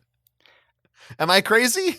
Well, okay. So, um, if you are a frequent listener, but you have somehow not subscribed to our Patreon, which is at patreon.com/the Yerky Boys, it's only $5 a month. You get bonus episodes and Oh yeah, also full-length song parodies. we didn't But fucking mention that. if you Go are ahead. signed up to our Patreon, you can listen to our episode on the TV show Manimal, in which he often turns into a panther in order to fight men with guns. And so you can find out a little bit more about how that might go or whether that works or not. Yeah, you're right. This is the manimal complaint. Okay, so that's number one. I Yeah. mean, I do think Yeah. I like birds. I get like that makes Yeah. sense. You're going after birds. They're fast. They're flying. You can do surveillance. But you're just like a land battle. Like just shoot them. What a Yeah. leopard. And some You're of them just- are shooting at him. right. Yeah. Yes. I mean, I'm not opposed to them having leopards. You are right. I don't know why they're going leopard in this situation. Because there's something to be said for saying like I want some animal battle morphs in case I'm in a situation where that is useful. And if you're smart, which to be fair, Visser One isn't, but if you're smart, it would also make sense to do the thing that Rachel fucked up with her maximum firepower polar bears, which is if everybody kind of specializes in a different battle morph, then you don't run into a situation where you don't have something for it. But yeah, 100%. I don't. Maybe they just weren't carrying. Maybe that's the answer is that some of these guys could carry Dracons on them, and some of them were like, I mean, I do work as a kindergarten teacher. I didn't manage to sneak it in. Couldn't get it past. But it's okay now in front of my students to turn into a leopard. That won't do anything to my career as a human. Well, there was no reason to break career as a human before. Now we're in the end game, and the Andalite bandits are. I mean, I guess whatever the Animorphs Sure. are right there. Yeah. Right. Yeah. So fuck it. Yeah. Visser 3 is not going to be all like I had to keep. He's not going to take I had to keep my cover as an excuse anymore. Sure, that's true. I'm also just continuing to, more ideas about this that the book is not bringing up, but are coming to my head. Number one, a big thing in most past battles was we're not going to kill the Animorphs because we want them as hosts. They no longer need them as hosts. They're no longer valuable. Yeah. So they should be, their lives are more in danger now. Yeah. I don't know that I guess you can read that into these action scenes that maybe they're more willing to kill them, but they don't really address it. There's still some value in getting like one of them just so that you can find out like where are they hiding, what are their plans, blah, blah, blah. True. Maybe you and can it's infiltrate. For Visser 1, it's like a point of pride that he might just want them. Yeah, that is true. Visser, I do think Visser 1 wants to put his like top lieutenants in their bodies and then make Rachel eat Tobias or something. Yeah. I don't know. Tobias might be into that. Rachel might be into that too. At this point, Rachel might be into that. And the other thing I'm thinking about, and this is real. I mean, this is end of series. Which was where we're at, but the ramifications of this going forward now, if and when the Yeerks are defeated, presumably, and at some point Animorphs win this war somehow. I'm presuming that. Even if and when that happens, any surviving hosts of the Yeerks, they just have morphing powers now. This genie is out of this bottle. This is now just a thing the human race is going to have to deal with. Yeah, that's wild. 100%. The genie is out of the bottle on this because, like, I mean, obviously, if the Yeerks get beaten, the Andalites are not going to be too happy about that morphing cube being passed around. But like, they can't really do anything about the fact that some of these humans can already morph. Like, yeah, shit's going down, and we like reverse engineered some Z space tech. Maybe we'll reverse engineer morphing too. Yeah, and like all these people running around, what are the odds are pretty good. Some of them are going to just fuck up and become Nothlets, and now you got to deal with that. There's just there's a good reason that humans shouldn't be given this technology. It's fucked up. It's weird. I don't know if anything will deal with that, but that's something to contemplate. It is certainly something to contemplate for end of series ramifications. We'll have plenty of time to talk about that. So, yes, we will. You kind of alluded to it earlier with the ducks, but Lisa Harkrader, I think, is also directly commenting here on how stupid the bird morphs in previous books are. 100%. Yeah, Marco just explicitly says, like, every complaint you've ever made about how you're sick of reading about it, he basically says, why haven't we done ducks before? It would solve every single one of those fucking complaints. Remember how we're always talking about looking like a bird of prey convention? What if we never had to ever say that again? Because ducks do fly in formation. It really feels like Lisa Harkrader had read a bunch of these books in a row and was like, Jesus Christ. Yeah. I'm sorry, readers. I gotta apologize for this one. Just turn into a goddamn migratory bird or something. It's not that hard. And it shows you how, again, I don't know what the fuck color they are. I don't know about nature. It's never occurred to me. I never thought, why don't they just do ducks? I guess they're teenagers. I'm as dumb as them. So maybe I guess it's realistic. Yeah, I don't know if I brought it up before, but that certainly like is a thing that I have, even without this book, there were a couple points, I think even as a kid, where I was like, I didn't know that birds of prey couldn't, like, I just took her word for it that, like, oh, it's tough for them because they have to do a lot of flapping. But I do remember even as a kid being like, I know some birds just like migrate hemispheres. Like, there's Yeah. got to be something you could do here. Yeah, But maybe I did know it as a kid because I read animal books, but now I'm stupider. I bet you brought up, or one of us brought up this complaint when they had to go on a plane at least once. That's happened Yeah, multiple times. yeah, it must have happened. I mean, they're just not as cool as the real thing.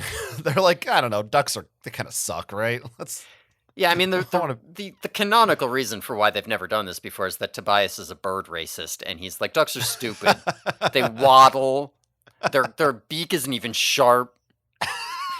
I don't want to be What a are they, duck. fucking crackers? That sucks. Yeah, you don't want to. Why would you ever want to go out and morph a duck? Yeah, Groucho Marx over here. Why a duck? Do you remember the game show You Bet Your Life was on in the 70s? I've heard of it, but I don't remember it. Yeah, a duck. There was a duck on it, and they used to say, "Why a duck?" That was sort of the. Hmm. And then in the movie, I want to say it's Animal Crackers. He has a scene with Chico where he says, "Why a duck?" and and Chico thinks he's talking about viaducts, and he's like, "Yeah, you get the viaducts." He's Italian, which is funny because he doesn't Mhm. speak good English. That's sort of the entire character of Chico is just that he's. It's funny that he's an immigrant. I mean, while they were flying here, I was just thinking, MR ducks. MR Ducks. MR ducks. OSAR. CMEDBD Wangs. LIB. MR Ducks.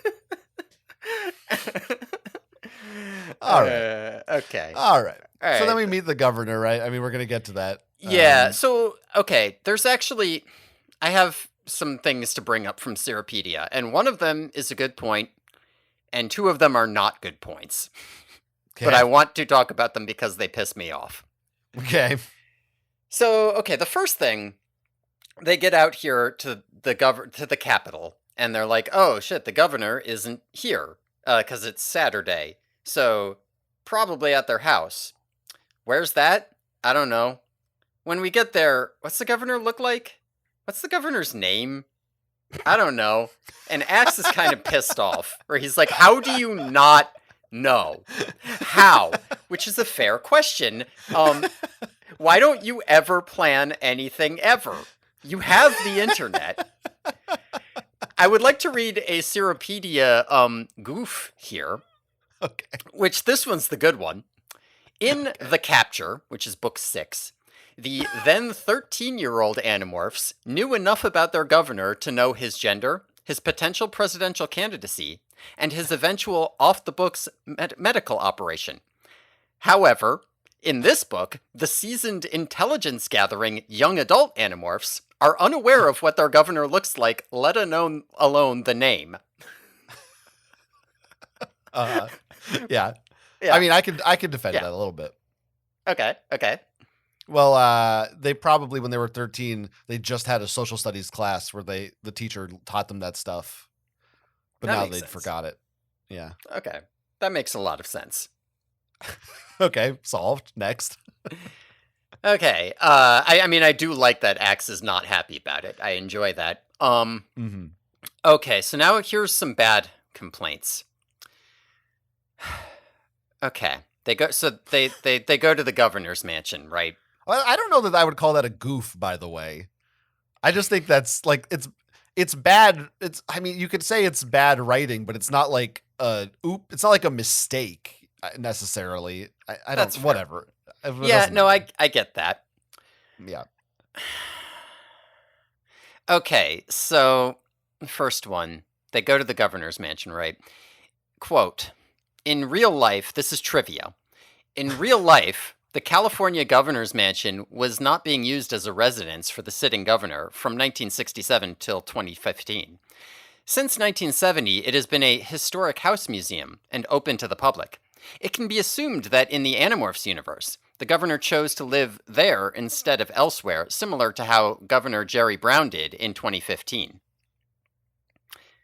Are Okay. you glad they fucking added that?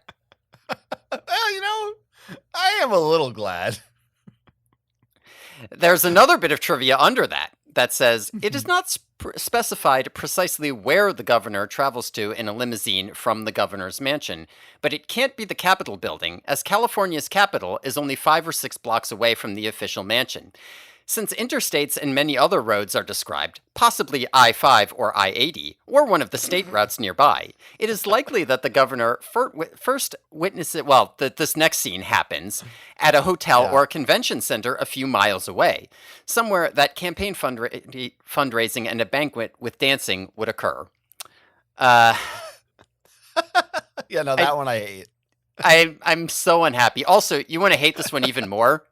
Yeah. It is specified precisely where they went. They call it the Ambassador Hotel. It's in the text. Well, it's not the Capitol building, though. They're not wrong about that. They're not fucking wrong about that. I'm really not happy that I had to read these, which is why I made sure to put them on the air so you had to hear them too. Yeah. I mean, Seropedia, fuck off. Those people are huge dorks. They should jump off a bridge. Yeah, you're right. I mean, You're not a big one. I'm not saying anything too bad. And but how I will admit though, I did wonder, like, are governors' mansions still a thing? And I don't know. Maybe in some states, or maybe it's like they said, like it's kind of a funny option you can do. But it seems my only familiarity with governors' mansions is the one you go to in The Secret of Monkey Island. And that takes place in like pirate times. So I thought this was a thing from like the 1800s. I didn't really think of, I don't know. It seemed a little weird to me that they're all just like, oh, sure, the governor's mansion. And See, like, you I probably don't know. know as much about your governor as Marco does. Yeah, that's right. Well, I know his name, but I feel like in New Jersey, I don't know about other states. In New Jersey, I feel like it's more a thing, but maybe that's how it is in every state. Your governor's name, I take it. Yes, but like here's the real question though. Given that we've already spoiled they live in California, Right. I think you know the California governor's name probably. Arnold Schwarzenegger still, right? Right. That's People why they're know so the name excited. of the California governor. I'm the governor. But in 2001, I don't know who was the governor then. Okay, yeah, you're right. Well, I think that was still Schwarzenegger at that point. Oh, yeah. He's always been the governor, right? Yeah. So anyway, yeah, it y- sucks. Yeah. I mean, look, the whole thing is this just plan. Yes, it's so confusing the way it's the written plan too. is It's terrible. It's bad plan. It's like why'd you even write it this way? They go to the Capitol, but then they got to go to the mansion, but then they got to go to this other location, but like why not just They go? They and gotta then the ask governor's for there. directions. Yeah, they have to ask for directions. Why? I mean, this is Jake's fault. He's the one who developed this plan. Why didn't he just fucking go on Axe's computer and look up the address for them? Well, I guess 2 points here. One, Jake's not on his game. And two, it's not unreasonable to assume that Marco or Axe or Tobias would have thought of this. Okay, true. Yeah, I mean, Axe is getting pissed at them, but he also, why didn't you just ask, like, hey, where are we going before you left? I mean, I guess he's just like every Andalite would know their governor's name. Even the smallest child would know. Didn't occur to me. I don't blame them for not knowing. I only blame them for not researching it for this mission. Yes, yeah, 100%. But still, it is. Yes, the whole plan is terrible. It is very, very bad. But yes, if you could have just had the governor be at the Capitol, and then they arrive there, and it wouldn't. But I'm sure then they needed 20 more pages. Yeah, and there just wasn't anything else. Yeah, you wouldn't have to do the limousine cockroaches. You wouldn't have to do this weird I don't know where they are shit. It's padding. Yeah. It's I will say on a positive note, kind of the opposite of that. I did like mhm, when there's the part before Cockroach when they're like, "Oh, what kind of morph should we use?" And then the next chapter is just, "All right, my Roach body was doing this." mhm, Like I liked that little cut to Roach that so they didn't make you read about them morphing into it. I mean, you get a lot of that later, but yeah. I Uh, still appreciated that. and I'll say one other thing is that as much as this, is padding from a plot story perspective, um, a lot of the way in which it is told is Marco and Tobias and Axe kind of like bantering and like getting snippy with each other, and I do enjoy all of those moments. Like as much as I wanted like bigger character arcs, the way that they all talk to each other is very in character and fun. Right? Their little Yeah, yeah. arguments about where to go next and how to get there, blah blah blah. That's good. Yeah, it's not bad. I mean, I wasn't like all of these complaints are valid and correct. But for the most part at this point in the book, I was still engaged. I wasn't personally thinking about how nothing was really happening. Because I was still again for me, this plot is still all new, so I'm still kind Mhm. of surviving on the hype of, oh, they're going to talk to the governor. This is a big deal. And I Yeah, don't know what's coming. I don't know.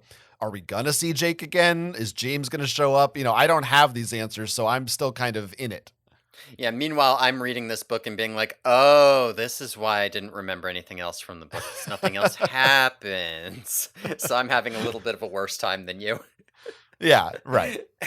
Different thing. Different Yeah. thing on a read and a reread. Yeah. Well, Yeah. something's gonna happen now. Yeah, something's gonna happen now. Okay. These next sections are all gonna be big because I'm just gonna kind of lump the action sequences into the parts where stuff happens because fuck it. Mhm. Uh, okay.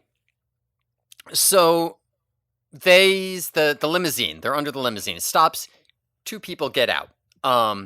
They call them Wingtip and High Heel. Remember in like the David trilogy when they referred to Yes. people by their shoes because they were roaches? We're doing that again. I'm telling you, she read those first 25 books and she was just had all this stuff in her head. Yeah. So the Wingtip and High Heel enter a conference room, like kind of secluded, and Marco, who has decided at this point that Wingtip is probably the governor, demorphs in front of them. Wingtip and the security guards there start freaking out, and it looks like he's about to get shot. And Marco's like, "Governor, you tell him it's okay. Tell him not to shoot." But it turns out that the governor is a woman. The High Heel was the governor. That's pretty cool. Um, and anyway, but one of her security guards, is a controller and like goes to shoot them, but like her other security guard and Axe disarm the guy, and turns out Wingtip is the governor's husband, Frank. She sends him out to like kind of delay the event because they're like, Governor, we have to talk to her, and she's like, I mean. That guy tried to like shoot me, and okay. Yeah, I think we do. You go out and delay it.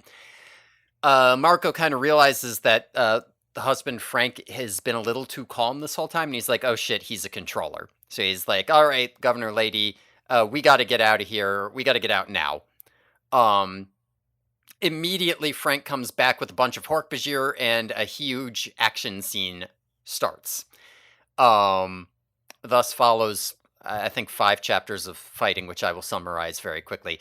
They Mhm. fight controllers like through the ballroom, and while Marco is like carrying the governor off as a gorilla. They get to the limo, and this time Tobias drives, and he's also a bad driver. There's a police chase. It's both controllers and real cops because the real cops are like, "Oh shit, the governor's been kidnapped by animals." I don't know. So their whole big thing. There's like real cops. There's controllers. They end up on a bridge in the car, and the controllers like blow it up, so they have to jump down onto a yacht. There's more fighting on the yacht. Axe morphs into a shark. Helicopters blow up the yacht, and they morph into dolphins, I guess, and carry the governor off down through the river and escape. Okay. Yep. Yeah. I mean, this is the action scene where I started to be like, okay, what are we doing here? This is a Yeah. lot. Yeah. That said, Hmm. I mean, we're just in a Mission Impossible movie at this point. Like we're doing Yes. car chases, we're on boats, there's helicopters. This is if this were a movie, it would be a multi-million dollar Yeah. like huge Tom Cruise fucking action scene. Hmm. Which so like part of me loves that. I'm not opposed to that. That's cool. There is in particular a moment where Marco grabs a Dracon beam and blows up a helicopter with it. Yeah. I as a gorilla, Yeah. right? Yeah. Yeah. I mean, And there's controllers on that. They're like fucking killing him now. It's like full yes. on fighting. If you saw that in a movie, that would be you would get up and Yeah. cheer. It would be Yeah. incredible. Yeah, No I mean, question. like that is the thing. I do as much as it is kind of like it's too much. It's too confusing and chaotic. I want any plot to happen. Um, they do they do really kind of pull out everything. It is kind of fun to see like we're going to shift from morph to morph as the battle moves from place to place. You know, we're fighting in a ballroom, we're doing a car chase, right? We're like jumping off an exploding bridge. We're like, fighting on a boat, we're jumping, I'm turning into this, that, and the other, the hell, the thing with the real cops, the helicopters firing at them.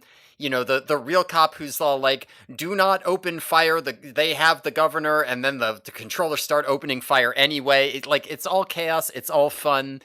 It's pretty great to just kind of throw everything you got at it, and I do appreciate that.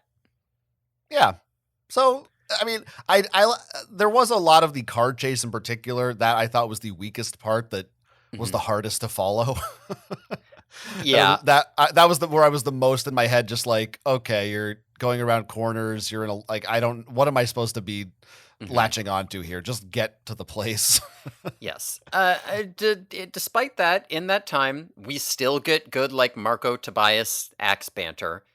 We Hmm. still get I think I actually do really like the portrayal of the governor, who I don't think they ever give her a name. Of course not. You can't give her a name. I mean, Yeah, that's why why they don't know the governor's name is because they can't she say doesn't it. have a name. It's because they don't want to, date the Oh, book or like mark a specific person. I think tell that's the tell real you what reason. state they're in.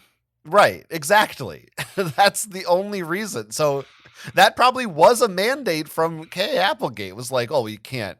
Don't they don't know what it is. Like I think we can blame them for that choice.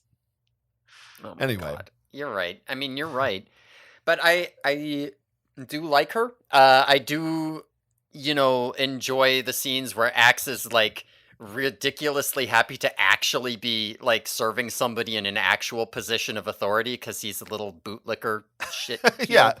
heel. That's He's good. obsessed with authority. Yeah. What a piece of shit. Yeah, Jake is a prince of convenience, and he'll follow him because he's proved himself. But like, man, that's an actual governor.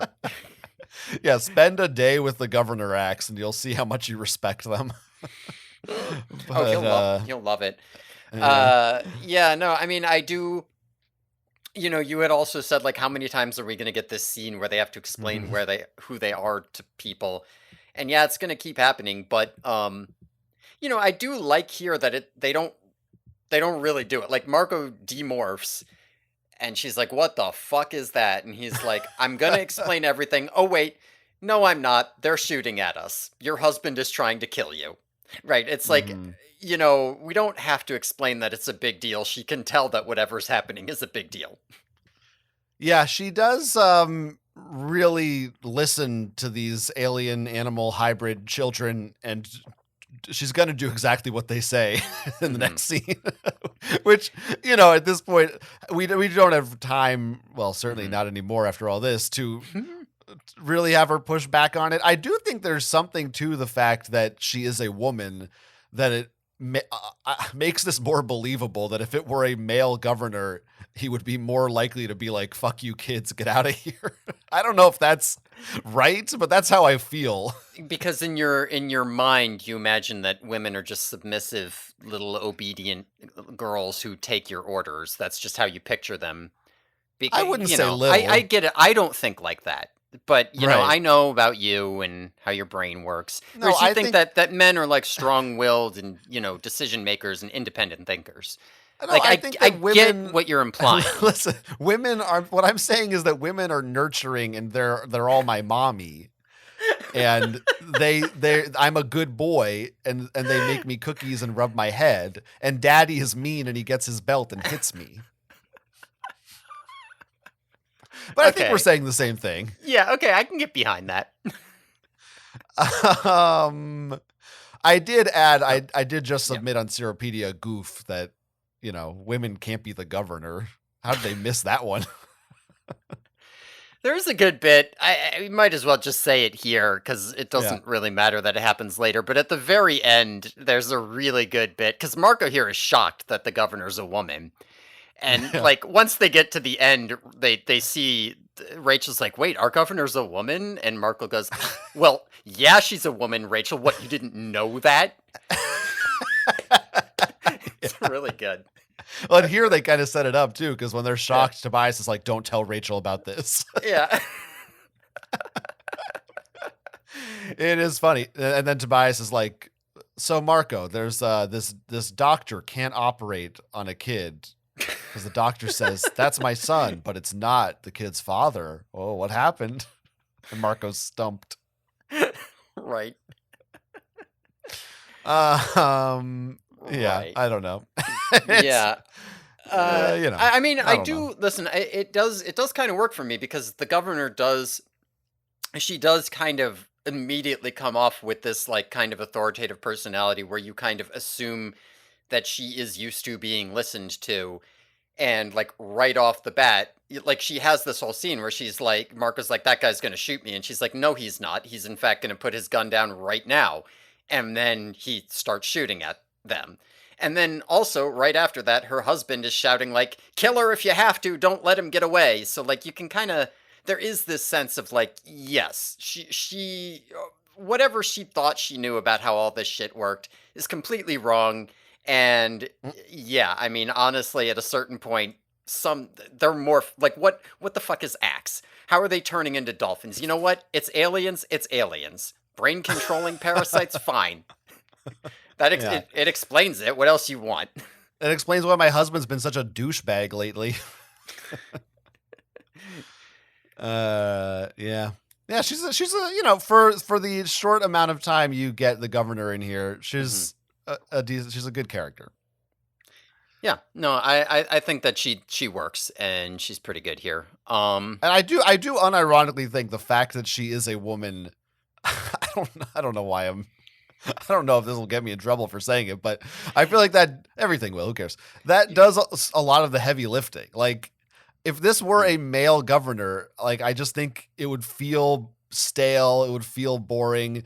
Immediately, just that simple making it a woman. I don't. mm, Maybe it's just I don't know. Maybe this is dumb, but for me, it's like, oh, I immediately have an idea of. I mean, I think a woman in a position of power in politics. I think you immediately are like, well, she must have she must have fought for this position. She's experienced. Like, she's got to be tough to have beat out all the dudes that are in politics. yeah, she knows It, what she's doing. She can run a campaign. She wouldn't if it was a like a woman in politics who everyone had heard of, she wouldn't lose the easiest campaign that anyone could ever have to all like a right, literal all like right, reality TV show clown. all right. Would you stop That forcing nobody your would fucking ever run. agenda down my throats? Nobody could run a All of campaign them. that badly if they were a woman and they got that. I'm just But saying, it gives you I a little more. I don't know. mm, There's some implied backstory there it that I think makes her a more interesting character. to me it almost feels like it's like if you It's see like a like shortcut. an a yeah, but it's almost like if you see like an authoritative like political figure man in a story, Yeah. there's a Right. couple I'm. of tropes that he can fit, and one of the Yes. big ones is shithead. But if you see like an Right. authoritative political woman, the trope is girl boss, right? So Right. like you see her and you immediately go, "Oh, that's the girl boss." And she's also like she has gray hair. Like she's gray in appearance and demeanor. I believe it says. So you just, I mean, you're just gonna keep bringing this point up until you get in trouble. So I'm just gonna keep trying to find ways to get you in trouble. It Yeah, yeah, feels yeah. like the way that It's you fine. view women is entirely through the lens of tropes. Yeah. I mean, that's how Okay. I view everyone, except for men. But she's also like, I don't know, she's aged. I feel like she's like a wise woman. She's not, nowadays, female But you wouldn't politicians feel the same way about an aged man. and male politicians, they're like, they're dyeing their hair, they're wearing toupees. This governor's not afraid to show her age. I respect it. I don't know. I don't know what I'm saying. I don't think I'm saying anything bad. I don't know what the hell you're saying either. I don't know. I think you're just saying shit at this point. I'm just commenting. I do think it's a choice. Look, unfortunately, like it is a choice to make it a female. Like that's not, Mhm. this is not me talk. This is our society has determined this. I mean, It's you are not right. like the It is a default choice. option. So I don't know. I think it's interesting to examine it, and I do feel like it's good. It's in a positive way. It improves that character and that part of the story with very little legwork on the part of the author. Anyway, Um, yeah. Is there anything else I wanted to say about I'm this a section at feminist. all? I'm a feminist. No, we can move on. We're almost at the end here, honestly.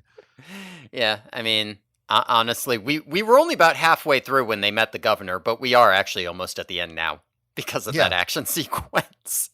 Yeah.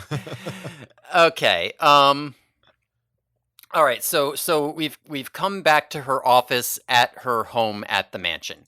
I had to read a couple times to figure out that we were at her mansion. I'm not gonna lie, it was not clear. Uh, so the Animorphs, they've kind of explained the situation to her like in between chapters, I guess.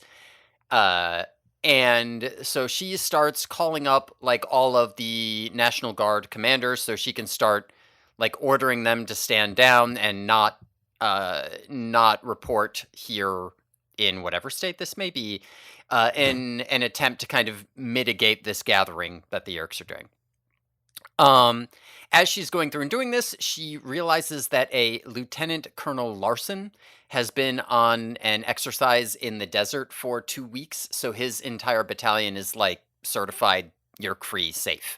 So she's like, "You guys show up here and report like to my mansion to set up a temporary headquarters."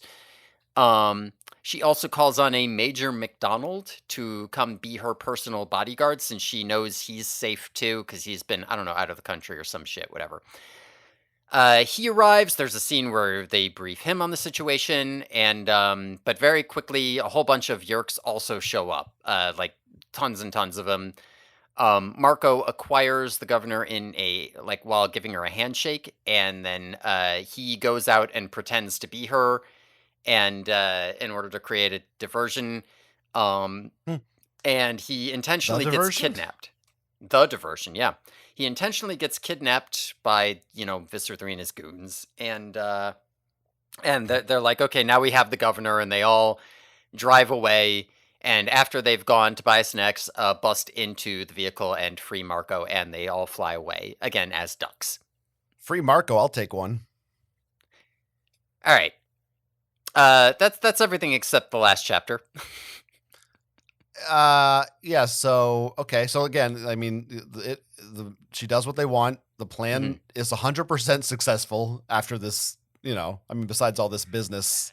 I mean, it's not Fighting. described as 100% successful. Well, or what plan are you talking about, I guess? I mean, the ultimate plan of we need to get to governor and get her to call off troops. I mean, I guess there's some that are already controllers, but for the most part, like the ones that aren't, she does make that happen. Yeah, I mean, we do find out that it's not like things are still messy, but yes, she does put that call out. She is informed, convinced, and puts that call out, and that does seem to do something. Yeah, we've come a long way from the days of let's just crash this ship into the White House. I don't remember why we decided not to do that, but now we have to do it. Or I whatever. think that was the one where they had a sorry or rip and went to the Yeah. Amazon and went, we're not going to do it. Yeah, never mind. I'm bored of that now. Yeah. Let's do something else. Yeah. Let's do the governor. You know, the president was too big. Let's just get the governor. That's the weird thing about this whole plot, maybe, is would they not have done this if it weren't for the Yeerks bringing in the National Guard? Like, that's really the only reason they decided to go for the governor. Like, maybe they should have been doing that anyway. I don't know. Yeah, I mean, like maybe it makes sense that they were trying to figure out some plan with like when and how they would go public, and then when they saw the National Guard was coming in, they were like, okay, we're out of time for that plan. We need somebody with the authority to just immediately call them, at least stop this from happening in this state. Let's go get the governor. That's the plan now. Hadn't been before. I don't know. Maybe there's something there, but I don't. And then here's again. I have no problem admitting my own ignorance and stupidity. mhm, I've done. If you've listened to this show for 10 minutes, you already know. mhm. I I have no idea. Like, I guess it's true. It's in the Animorphs. It must be true. Like the governor does have this power over these military troops. Like they can call up and be like, hey, fucking go storm this building or that building or don't. For Like the they have that National Guard, authority. for the National Guard specifically, yeah, they do have the authority to, or they have some authority. I don't know the exact details, but they do have some authority. So, like, They don't have for to like get example, approval from the president or something to send tanks somewhere. yeah, I I don't know don't about the know. tanks thing, but in I mean, terms isn't of that what's like, happening? what the National Guard is and isn't doing in their state, that is something that the governor has some say over. So, like, for example, let's say that you were the governor of Minnesota during 2020 in the Black Lives Matter protests, and the National Guard was called in against Right. protesters there. That would be on you. That would be like something that you were culpable for. And if you then went on to have an important position in politics, I think it would be important that people didn't forget that that was a part of your political, history and like who you were. Anyway, just a thought. I guess that's the problem is, yeah, maybe it's like National Guard. In my head, I'm thinking of Mhm. like military, like soldiers in fucking jeeps and tanks and helmets. Yeah, because like the problem is that like the National Guard is that. It's just it's that domestic. It's the military, but it's domestic. As opposed to the military that we're used to thinking of that mostly is operating on. And I don't know enough about it to know the exact distinctions here. hmm It's like a But like, Transformers movie. sure, maybe I don't know what you I mean by don't that. know. I don't know. In Michael Bay, they always have like military doing shit, and it's in America. Yeah, okay, sure. I don't know. Yeah, why I'm not?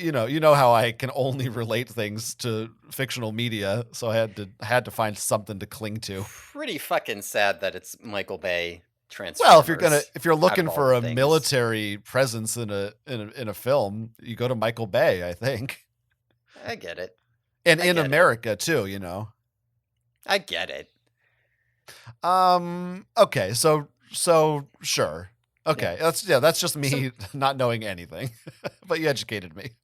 I don't know that much either, but I No, like it that is sounded a right. thing the governor would. Yeah.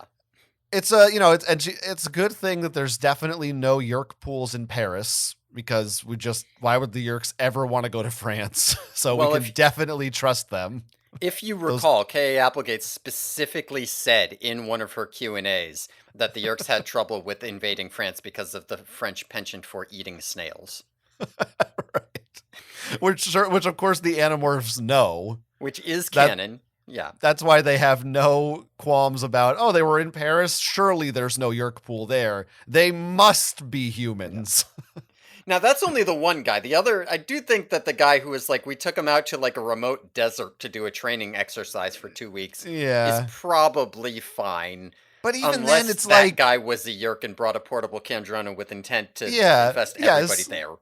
Or like, how do you know that they went where they said they were going? How do you Mhm. know? Maybe they drove somewhere and then they went somewhere else to do Yerk shit. Yeah. Who the But fuck but that does knows? imply that they have to have like 100% penetration into that battalion. Like like that you can't have Hmm. like a couple of them are infested. It's either they're all good or they're all bad. Yeah. So You I know, think it's a fair few to bad say like apples. it's worth risking. There could be just a few bad apples. Right. Right. But whatever. I mean, that's just me being a little bit silly. It's fine. It's fun. Marco gets to be Yeah. the governor. And it seemed like at I first it like was an that. accident.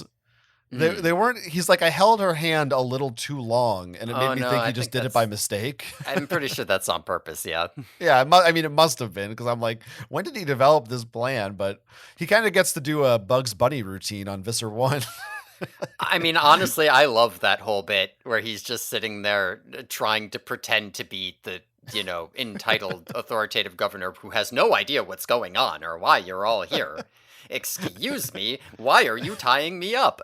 It's good. It's funny. It's funny. I mean, I wanted there to be a moment where Marco, got to reveal who he was and like do something cool and kick Visser One in the face. But you know, Mhm. I mean, that's fine. It was still fun. Yeah, I mean, yeah, it was good. It was a fun There's time. something else about the morphing powers. Sure, keep going. What do you got for me? You'd think with this many Yerks now having the ability to morph into powerful and dangerous animals, the infighting and vying for power amongst them would be far worse and might be pulling apart their own ranks from within. I feel like a bunch of Yerks would be getting big for their britches and being like, why should I take orders from Visser 1 right now? I could climb up the ranks, maybe fucking take somebody out because I can turn into a fucking elephant and stomp his ass. Well, I don't know. maybe that's kind of happening, but we haven't had time to see it because we had It's to true. follow the dream team being ducks. True. All right. What Could be. else? A couple of good lines in here. There's a bit where Axe makes a joke. Why do I not have this joke written down? Do you remember his joke? Oh, if you give me the gist of it, I would.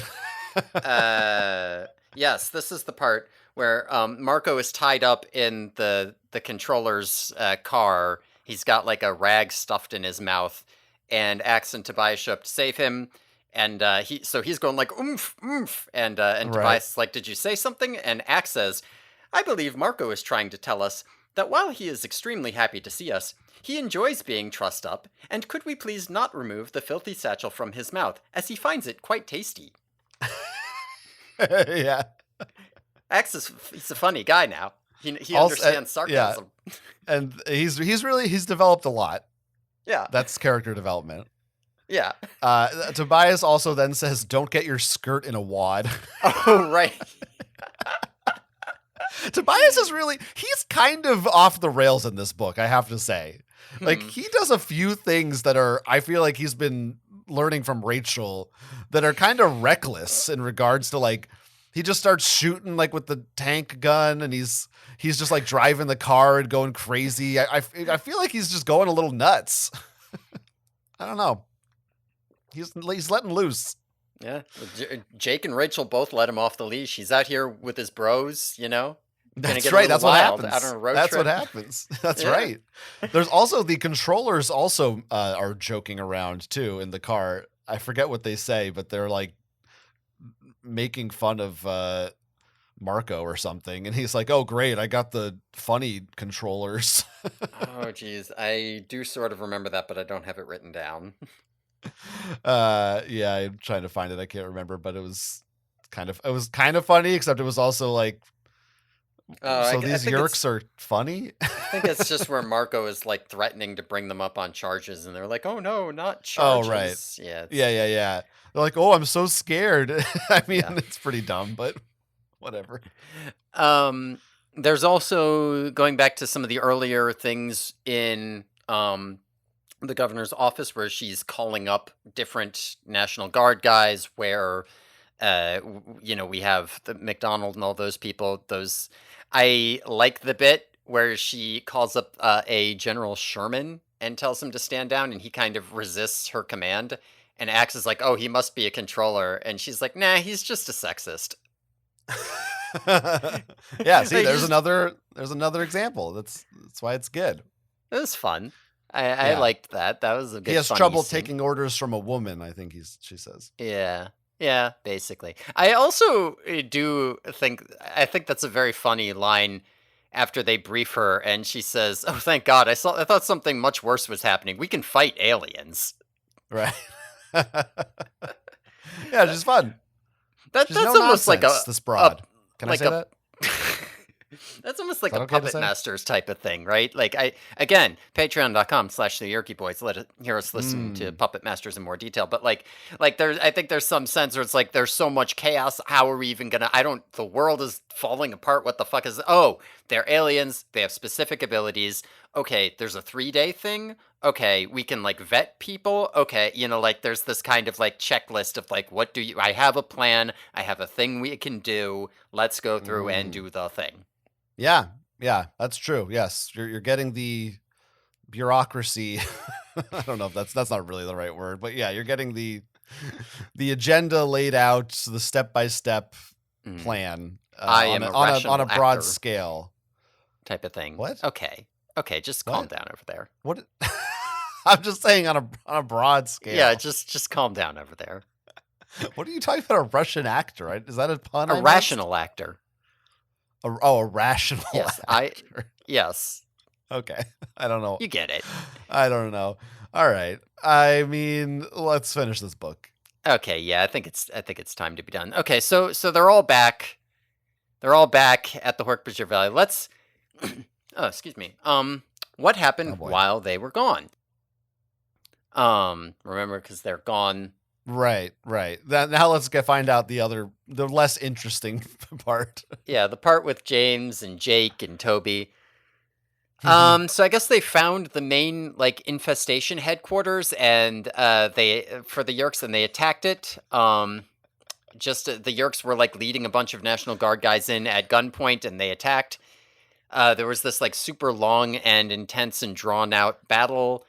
And then at some point after midnight, a bunch of uninfested National Guard guys showed up, led by the Colonel Larson, Lieutenant Colonel Larson, who we knew was, he had 600 uninfested men, and there was even more fighting, and this guy like knew his shit, and things were getting crazy.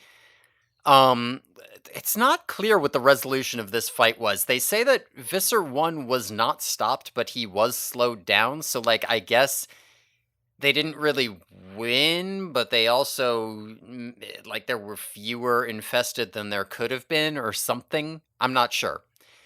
Mm. Anyway, all of the Animorphs are now sitting around watching the news, right? Talking about all of this stuff. The reporters Dave and Patricia, they're saying, okay, there's like these clashes between the National Guard and itself. There's this weird kidnapping of the governor, crazy stuff's happening, and then the governor comes on and does a like an address, like a press release thing, and she tells everybody everything. She reveals to the world that the Yerks exist. She says an alien invasion has begun. She declares a state of emergency. She says, "Do not trust the police or National Guard. This is not martial law. Do not even trust your own family." She says that she has called for help from Washington D.C. and troops are going to potentially be coming in from like the actual military. What do you call the military? It's not the National Guard. I'm going to say the actual military are going to be coming in soon. So shit is about to pop off. Is what's happening. Yep, the end. The end. I don't really have anything specific to say about this ending part. Yeah, that's. I I mean, you know, that's I fair. think I can go to overall thoughts really. I mean, it's the description of what was happening meanwhile back at the ranch is just like, yeah, maybe that could have been something I would have maybe liked to see. But whatever. Yeah, maybe we could have had any scenes in which James talked, but whatever. We have a format here that we're not breaking yet. Otherwise, I would have loved to see. You could have cut half of these action scenes and cut to what they were doing. Well, the only time we do something like that is if we're going to go to the Civil War. Right, we wouldn't wanna go to a different Animorph to do something like That that. would If we're make gonna no change sense. perspective for half the book, yeah. Well, they could have had walkie-talkies. I don't know. Doesn't matter. It doesn't matter. It didn't happen. The book is what it is. Yeah. I like you said, shit's about to pop off. Shit's Mhm. heating up. I mean, I think that I am it sounds like I'm not as negative on this book as you are, but I don't know that you're so negative on it necessarily. Yeah, Uh I mean, I'm mostly just negative in the sense of, like, there's a lot of storylines that I would have liked to see developed, that sure. aren't. Sure. And, yeah, like, I wish it's, like, important. It's cool to see the escalation, and it's good to have this book as an escalation point in terms of, like, oh, the Yerks have been revealed. The real military's coming in. Things are getting, but yeah, I would have liked to see more showcasing of the auxiliary animorphs. I would have liked to see more exploration of the characters. It feels like a bit of a missed opportunity there. I don't know how I feel about it as a final Marco book either. Like, Mm. it's like, okay, he gets to have fun with X and Tobias, but is it really like, I don't know, as your final Marco book, it feels like a bit of a letdown, but only because of where we are in the series. Like, as much as it was all action sequences and that has been criticized by me in the past, there was enough fun in it too that if this were a book in like the 30s or 40s, I would have been perfectly happy with it, even if it wasn't that important in terms of the governor. They should have called this book The Escalation. That'd be a good title. Mm, sure. You were right when you compared this to The Unexpected. Is that what the Australian book's called? Yeah. The Yeah. kangaroo. The didgeridoo, I think it is. Hmm. The billabong. The knife that wasn't a knife. um, which, if you recall, I kind of some of my sentiments about that book I echo here in that I actually think I don't know if it is in. It's hard for me to say as being famously someone who hates reading, but is there something inherently about the medium of books? I feel like this can't be true. When I read this book and The Unexpected, I feel like if this were a movie, wow, I would. This reads like I said, like a Mission Impossible. Hmm. Like this seems like it would be great action. I'd be having fun. I think those issues about the plot wouldn't stick out as much because you'd assuming it was well directed action. Hmm. Like the way it's described is great, but in text, yes, a lot of it is muddled and maybe could be written and described more clearly. But even then, I almost feel like there is something just about the nature of a book that an action scene is not enough to sustain an entire, even a short novel, like it would be in a movie for me. I don't know if that's Yeah. just me because I haven't read like that many quote unquote action books, and maybe those are out there and this just isn't doing it right. Yeah, like I Or don't want to what? say that that's like not a thing you can do, but it is certainly easier to do that in a movie. Maybe just because of like the fact that a movie is controlling the pacing and therefore it's easier to like just get that excitement out of it. Whereas in a book it's a lot more like slower and contemplative because I can just like put it down every paragraph if I want to. Whereas in a movie it's like bam, bam, bam, and it's happening. I don't know the fact that it's like visual so you get the full impact of the scene immediately, whereas in the book it's like you want a visual impact. Okay, I need like to sit here in this prose for a bit. I don't know. I think you are right, there is Mm, something about the medium that lends action scenes, or lends itself better to action scenes if you're a movie and worse if you're a book, for sure. Like, this is the thing about the Lord of the Rings, when Peter Jackson made the Lord of the Rings movies, he really expanded on the action sequences and dropped some of the like poetry reading, which was a good decision because uh like the action scenes are way cooler in the movie than they would have been in the book, and the poetry would have been way more boring in the movie than it is in the book. So, Yeah. I mean, maybe that's the problem, is that these books don't really or at least this one in particular doesn't capitalize on what are the strengths of a book, which is, during these action scenes, we're not really getting insight into what's Marco thinking or feeling, or how is this affecting him and his relationship with Jake. Like an easy, mhm, obvious punch up for this is Jake is on this mission and they're not getting along and they're arguing and they have to learn to work together via the action yeah, or scenes. they don't. Something like, or Like that could be better sure. because like they already knew how to work together, so them losing that, like unlearning it, like kind of underscores an ongoing issue. Yeah. But instead, what you get is just, it's Marco, Tobias, and Axe, who are all just kind of fine with each other. There's Hmm. that, who are maybe best friends, maybe uncles, maybe whatever. Maybe roommates now also, but whatever. But they're just Love roommates. all the POV thoughts, yeah, right, are just like, oh, I'm turning around. Oh, someone's shooting. I'm moving over here. It's all just descriptions of the action. There's no character perspective Hmm. really. So it reads less like I'm reading a book and more like I'm reading the outline of a storyboard for an action scene in a movie. I don't know. I started this out coming at it thinking I was like defending it. But now I'm just shitting on it more. But I don't know. Maybe it's like I'm sort of softer on both this book and even the Australia book, because I'm sort of in my head thinking I can see the vision here. It feels like I think these are good. She's just writing for the wrong medium. Hmm. Like there's something good here. It's just not coming out the way it was meant to come out.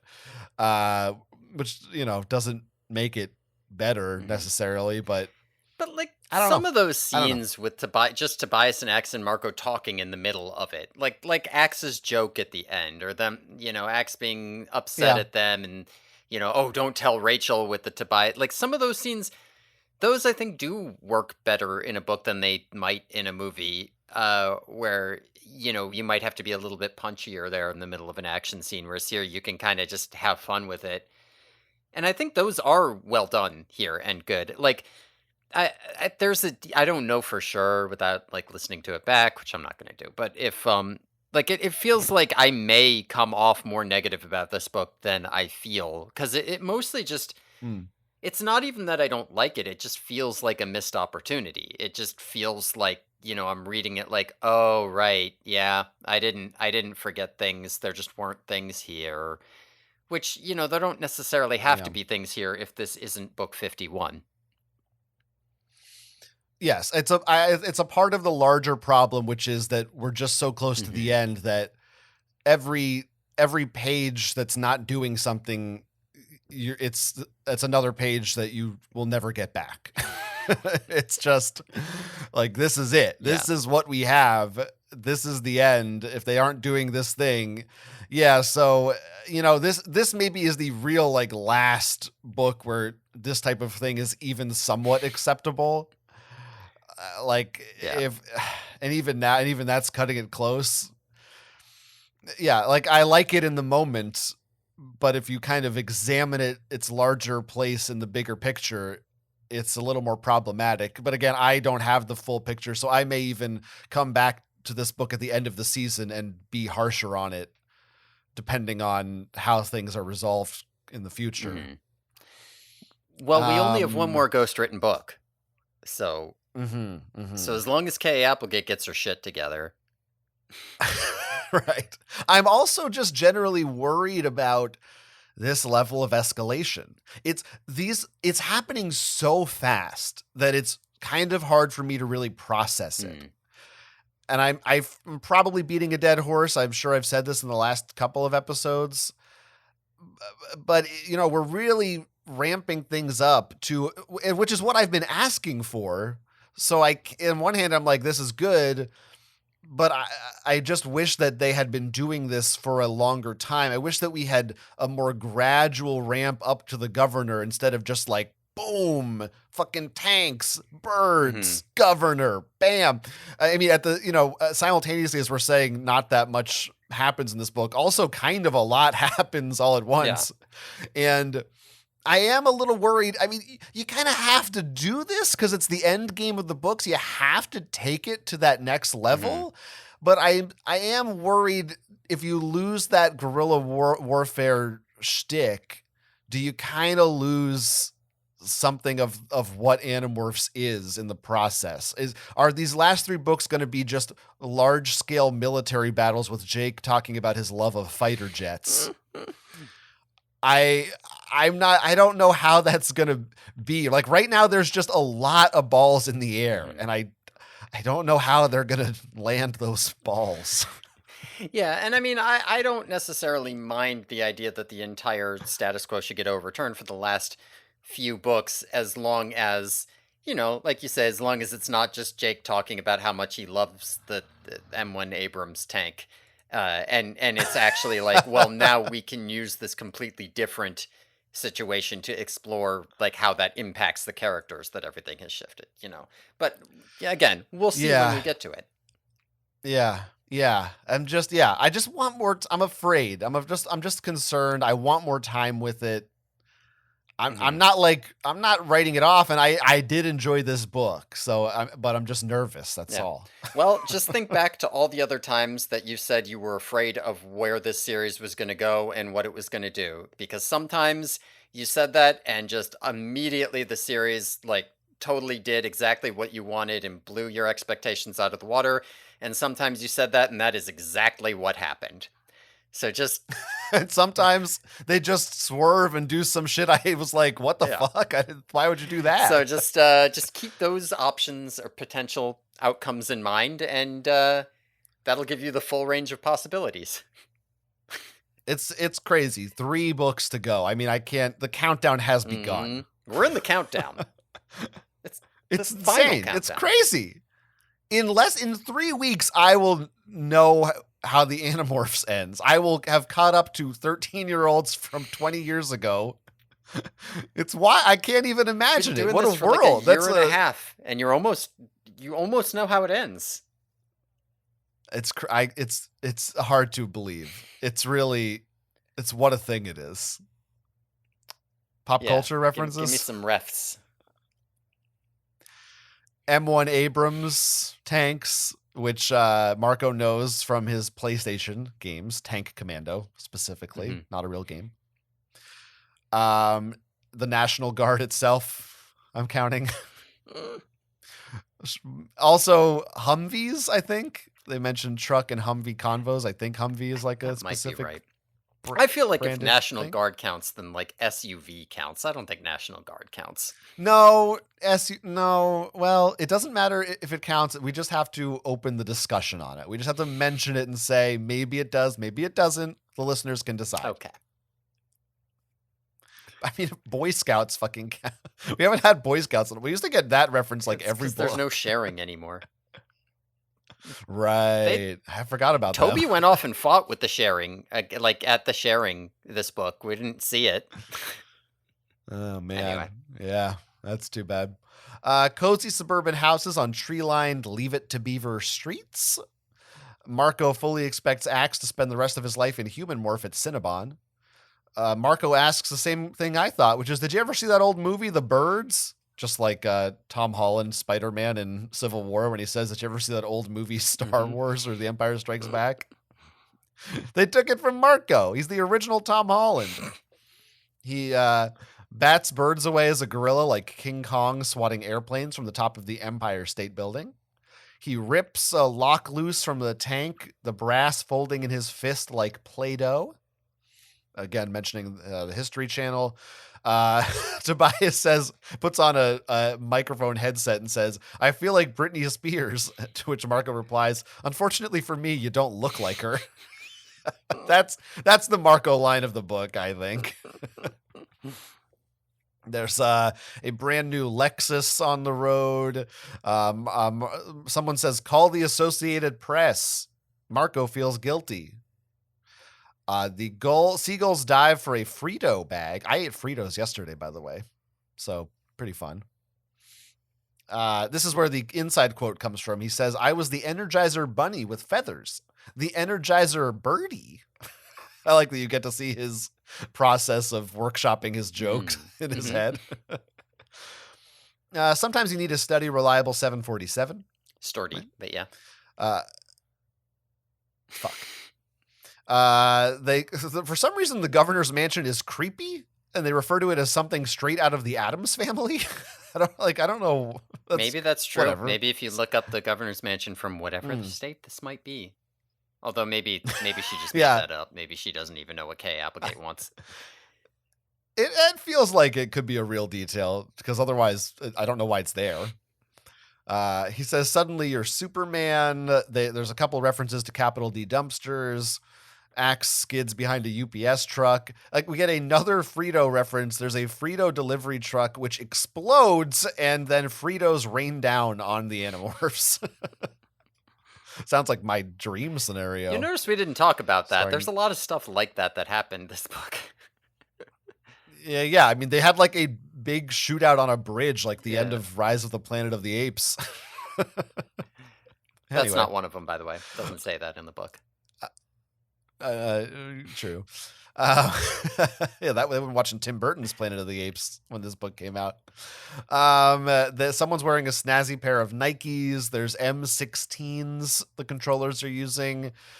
There's an old Coke spill on. Is it on the rag in his mouth or something gross like that? So, yeah.